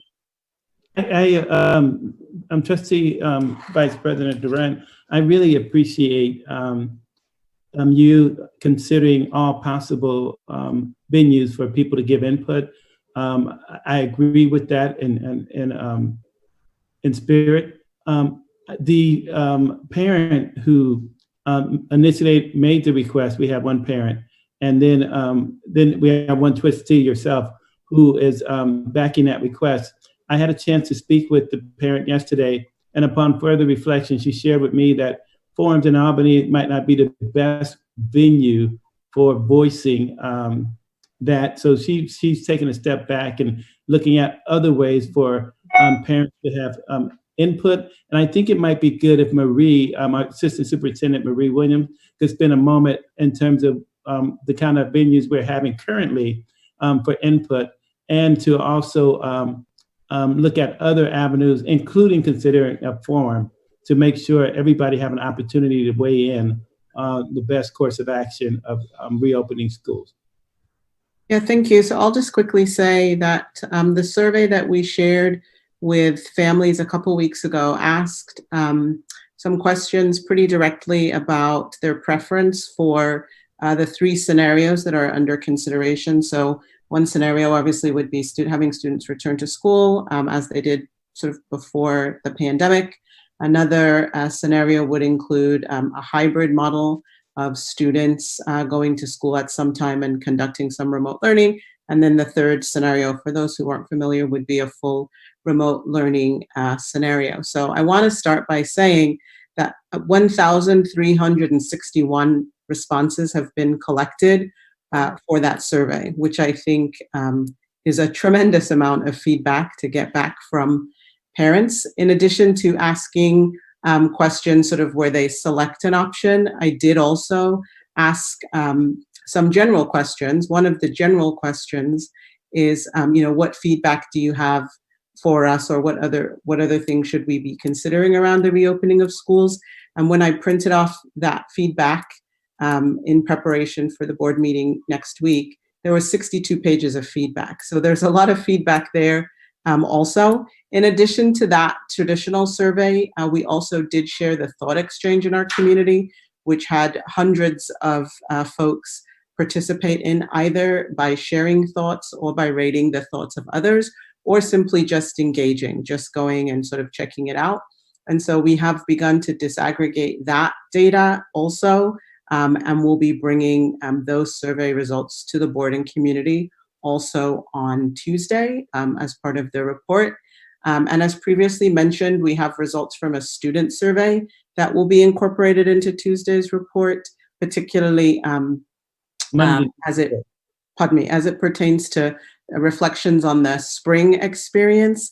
And then also our ATA also conducted a survey and were kind enough to share the results with me. And so some of that information will also be incorporated in the information that we present on Tuesday. So quite a bit of information in terms of input from parents will be incorporated into the staff report on Tuesday.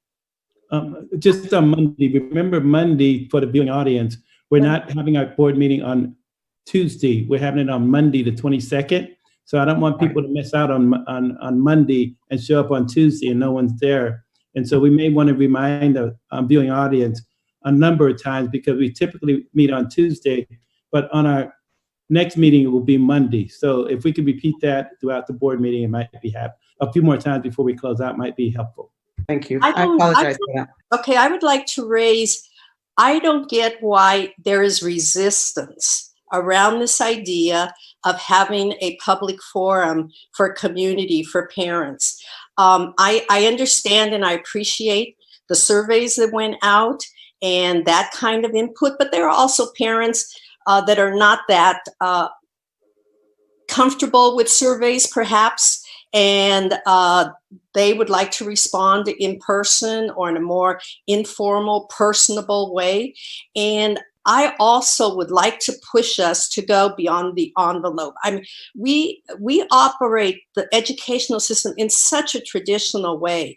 And I think the events in the past few weeks have said things have got to be different. And not only socially, but when we look at institutions, education has to start changing.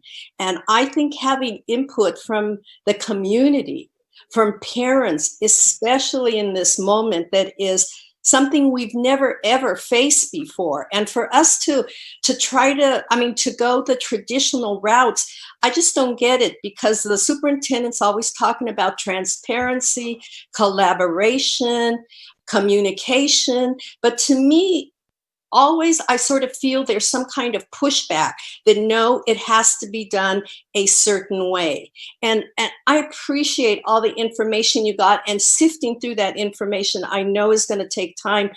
And I just don't get it. I truly don't. And I'm still pushing to have an open forum for parents. We hear that you're still pushing for that. That's loud and clear.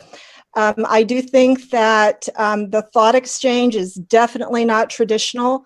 That's using one of the latest developed apps and using a method of communication that people have adopted widely, and that everyone had that so many people prefer that mode of interaction. So we're using the latest available techniques for pulling out as much possible comment as we can from our parent community. And I do think that we have diverged to the roads to reopening, and this item is our budget item. And I would like to, in the absence of any final concluding comment from the board, we need to close out this budget report discussion and move on to our next item. I just got one quick thing. I hear what Clementina is saying.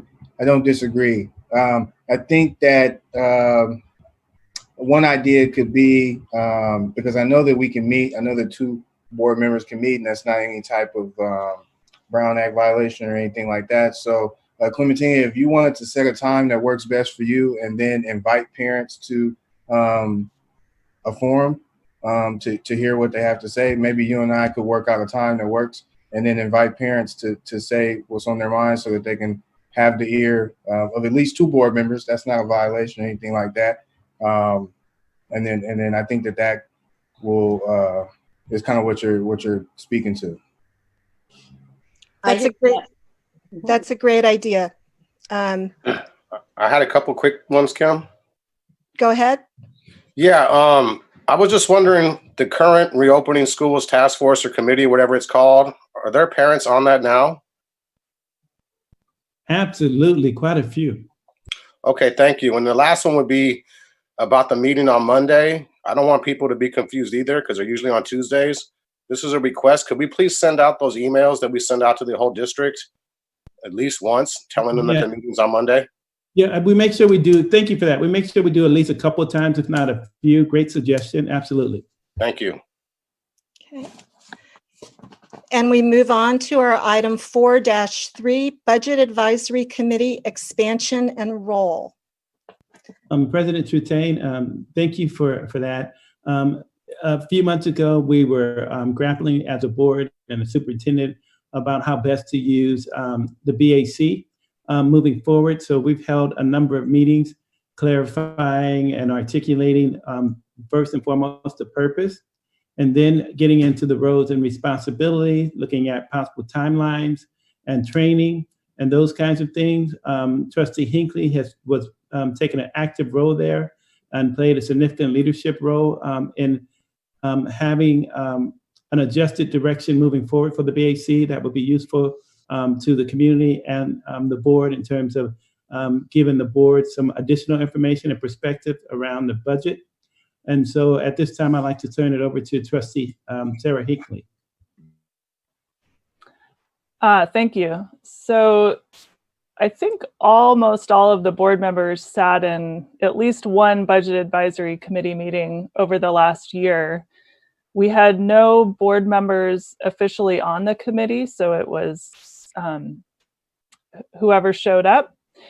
But I know I've seen most of you there at least once. And then Clementina and I agreed to sort of participate in this discussion about how to move the committee forward. And we wanted to do this because there seemed to be some lack of clarity in the committee about what role they were to play in relationship to the district office and in relationship to the board. We met 3 times, or we Zoomed 3 times, and it was a really productive discussion. You can see on here Jessica Cross, who was the chair of the Budget Advisory Committee last year, but has stepped down, so she will not continue to serve on the committee. Chris Knight, who is one of the teacher representatives, Charlie Blanchard, who is a community member of the committee, Clementina and myself, Dr. Wells, and CBO Kim. And I should say the expansion, so that there are 2 elements to this. The expansion of the Budget Advisory Committee is to have 2 board members officially serve as committee members rather than just observers. So this is a review and discussion item tonight, but we would bring back, if the board thinks this makes sense, we would bring back at the first August meeting a resolution to expand the membership of the committee to include 2 members of the Board of Education. And then we spent the rest of the time discussing the purpose of the committee and its roles and responsibilities and sketching out some tasks. So you've probably all read through this, but I'll highlight a couple of the key things that emerged. One is to clarify that the committee is advisory to the board rather than to staff, so that this committee is the board's body, our group of people that can analyze things that will have fiscal implications, and that they serve to sort of do what the board requests. And this clarification was important because it wasn't clear whether they were advising the superintendent or advising the board.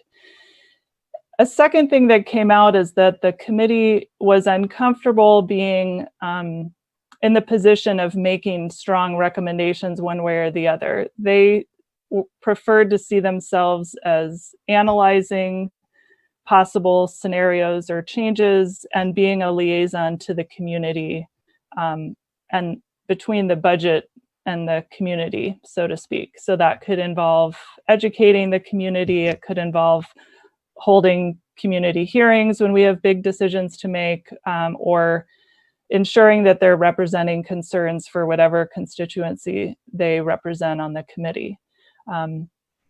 So the vision that we came up with was that the 2 board members on the committee, along with the chair of the committee, who would not be a board member, will take over developing agendas for the meetings. They will drive the content of what the committee does during the year. They'll identify tasks for the committee and will schedule meetings to align with that. So this committee could meet very frequently during certain parts of the budget process, but much less frequently at other times of the year. The material that the committee works with will come primarily from the board. So the board could ask the committee to look into, for example, the consequences of switching from one type of computer to another, or I'm picking the least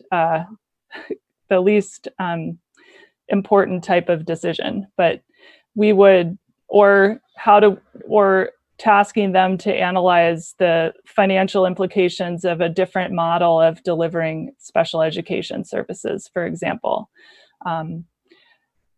or a different way of implications for a different way of ensuring health and safety in the current pandemic situation.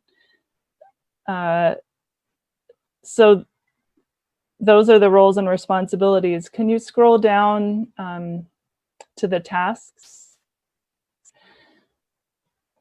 So we spent some time identifying specific tasks that the Budget Advisory Committee could do. This is not a comprehensive list. It could be that the board decides to direct them to do additional items, or that some of these may not be a priority, but we thought these were what the committee and the board felt were most important in order to have a budget process that feels more thoroughly vetted before proposals get to the board, and that integrates different parts of the district's plan making. So I'll read through these because I think this is one of the more important parts. So one is to have a timeline that allows for budget proposals to be analyzed by this committee, and for this committee to provide input to the board discussion before budgets are voted on. Second, that they will analyze strategies and budget proposals and then submit their analysis to the board, whether that's in the form of a report or comment at a public meeting, could depend on the time frame. Third, that this committee will make some suggestions about how we better engage the community around the budget throughout the year, doing, for example, a town hall or a workshop like we did a few years ago when we were also in dire budget straits. Fourth, that this committee would also generate ideas for balancing the budget, in addition to analyzing ideas that come from staff. Fifth, that they will work to integrate the priorities and goals that are built into other things the board does, like the LCAP, our strategic plan, our board policy, and do the work of figuring out whether our budget actually aligns with those goals, so that these aren't separate processes that aren't interacting with each other. And the sixth step task relates to that as well, identifying some opportunities to incorporate budget discussions into the LCAP process, which does not typically take up questions of how much things cost, or even whether we're actually funding priorities that are identified during the LCAP process. So those are the roles, responsibilities, and tasks that we came up with. I'm happy for other folks who were in those meetings could also add clarification, and we can discuss whether this makes sense to the board. This is a discussion item. The next steps, if this plan makes sense to the board, would be first to make sure that we have a full committee starting in August, which means reaching out to members. We have some empty positions. We have some positions that we're not sure if people want to continue participating, that we would have staff issue a request for applications to the committee, so that on August 11th, the board would do two things. One, make appointments to ensure that the committee is fully staffed by the positions that are already set out in the committee's composition. And second, that we agree to add 2 board members to the official composition of the committee, and that would enable the Budget Advisory Committee to get to work in August, when we would have a revised budget, better information from the state, and much more information for them to start grappling with.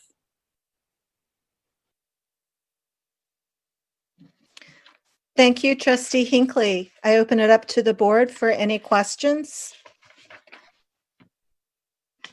President Trutain, I just want to note for the record, we left one person out who attended our meetings, and that was our Assistant Superintendent, Marie Williams. So just so the minutes can reflect that she attended those planning meetings as well. Thank you. So noted.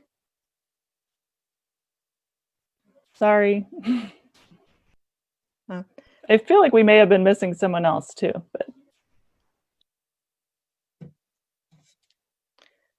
I will just weigh in with my personal opinion, which is I thank the group that came together to sort of do this realignment of the Budget Advisory Committee. I think that this is a great plan, and I think that it took a while for us to get here, and it was only through sort of stumbling through the difficulties and challenges of being a Budget Advisory Committee that we were able to come to such a nice plan going forward. And I certainly appreciate all of the effort that it took to put this together.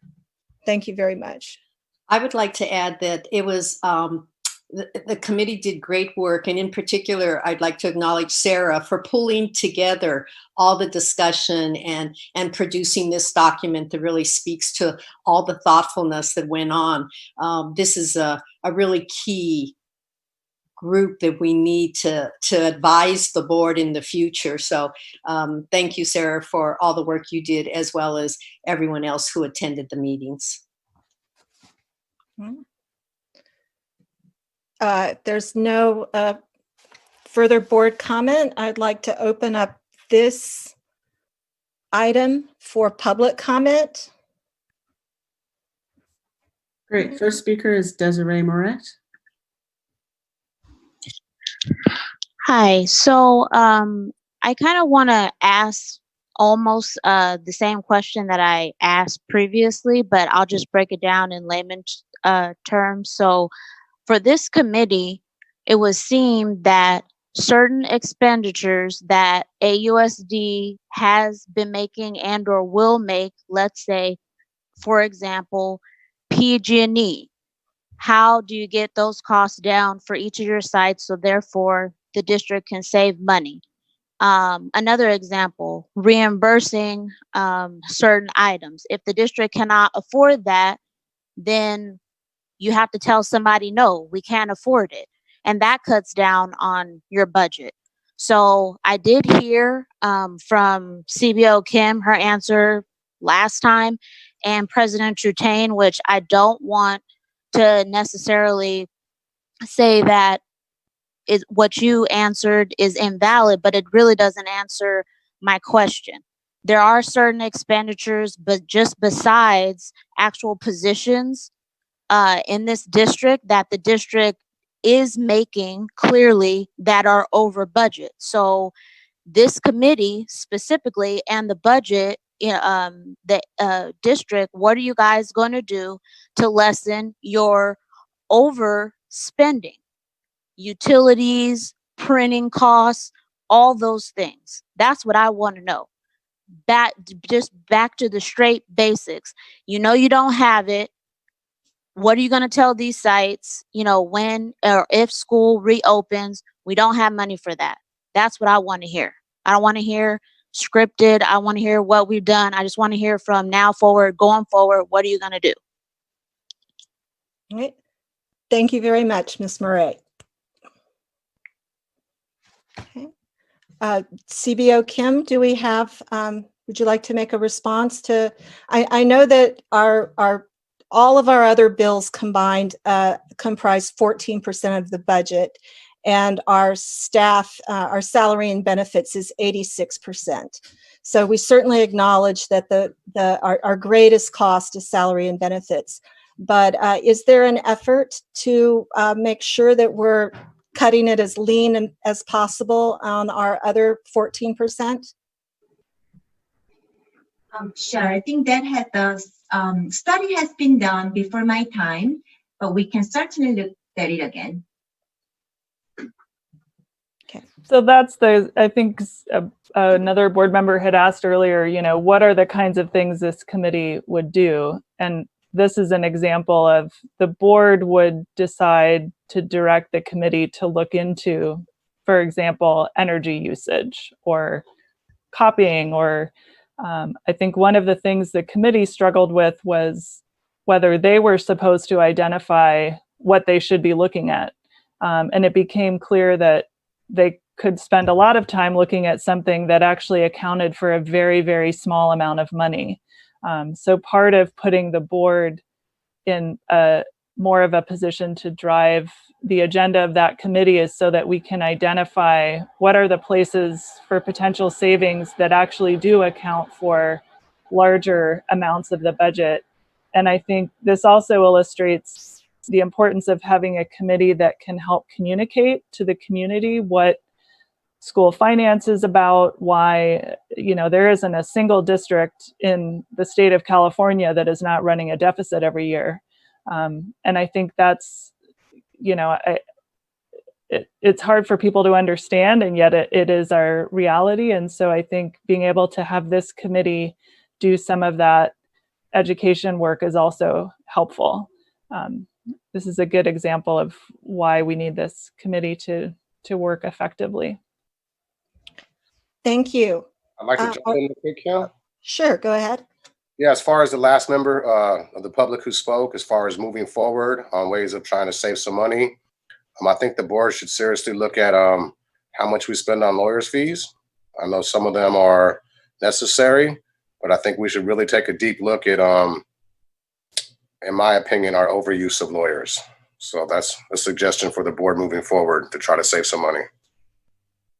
Okay. Noted. I'd also like to make a comment as well. I know you guys are trying to finish up the meeting. Hi, everybody, I'm back.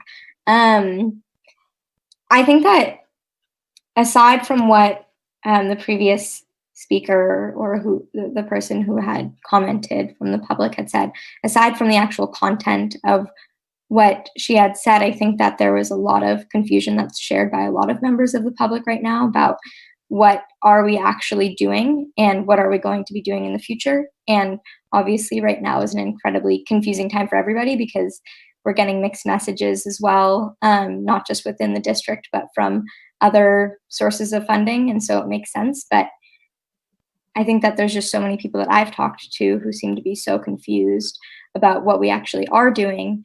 And some of that, you know, is in our control, and some of that we can actually be doing something about. So aside from the actual content of what she was saying, I think the feeling of like, wait, we don't know what is actually going on is very prevalent among the public right now. And it might be a really good idea to look into how we can be making things more clear to people or more transparent or more obvious, because I know that is really confusing for so many people. Thank you, previous student board member Weinstein. Thank you for being here. I also, you give me an opportunity to mention that showing up in people's mailboxes any day now should be the school district's newsletter. And that has a full page of budget information. And that would be a way for people to get a better idea of what our budget cover, you know, what we pay for, and, you know, how bad is our situation, and what we're trying to do to mitigate that and still provide the best education we can. So please, everybody, look for the AUSD school district newsletter coming into your mailbox. And that wasn't just to parents, that's to every address in Albany gets that. Plus it was sent out to all of our staff members as well. So I think we have one more public comment on this item. Yes, B. Wallace, please go ahead.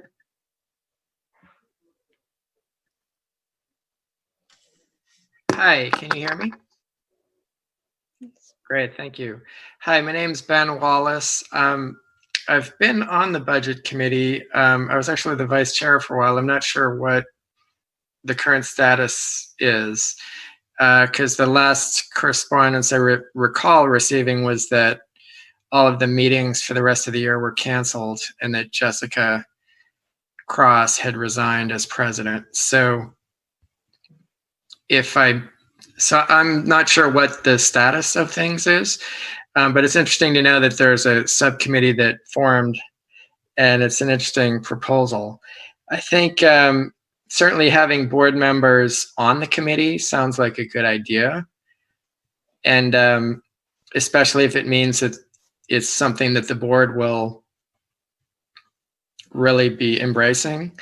And I think that I'm trying to say here, I think some concerns I have about the budget committee in my experience working with it is that the budget is very, very opaque. And so what I was seeing in the memo that Sarah Hinckley provided was, the board would make very specific requests about what the budget committee would do. And that makes some sense, and I'm supportive of that. But I think there's also a role for a budget committee to look more broadly at transparency and what is it that could make things discernible to the public and honestly even to the board, so that when people are making decisions on budgetary matters, they're understood. Because I'm not sure that they always are. Even as a participant in the budget committee for like over a year, it was a very steep climb to understand all of the issues. Thank you very much, Mr. Wallace. We appreciate you weighing in here on the BAC and appreciate your service to that committee.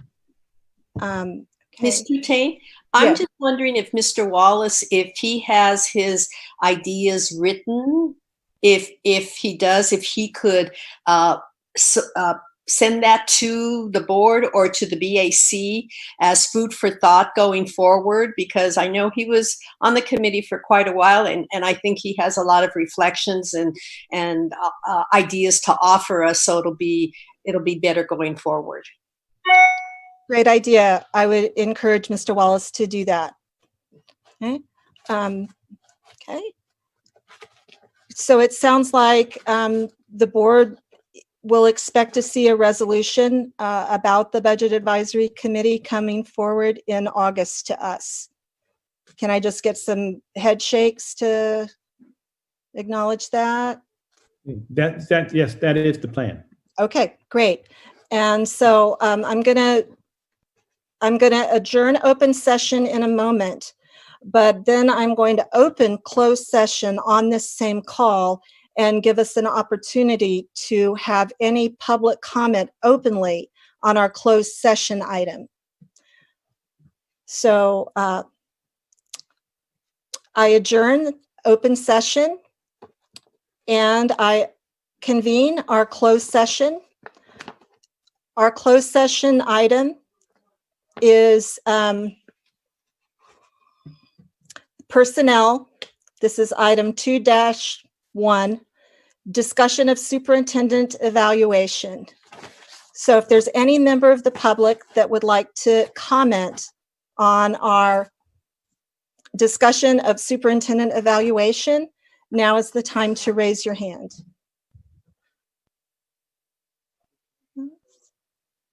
Okay, I see no public comment. There is one hand raised. Here we go. Okay. Desiree Moret. Yes, I just want to personally say that I realized that Superintendent Wells had to do a lot of cleanup from Val Williams, and that was in itself probably about 3 jobs. He has a lot still that he needs to do. Part of that really being engaged and connecting with the community of parents who sometimes, are active as myself, and sometimes we, decide that it's best for the district to stay dormant. But when the time is needed, we do make sure that, we get our voices heard. But you have to, engage and be involved in the community. Personally, I've already told you via email, I haven't seen it from you, Dr. Wells. I'm all about second chances. However, you know, you have this new position and you do have room to grow, but going forward, got to do, you know, better. So that's my comment. Thank you very much. All right. Okay. And with that, we will adjourn from this particular Zoom, and we will reconvene in our closed session. Thank you, public, for being a part of this meeting, and thank you, trustees and staff.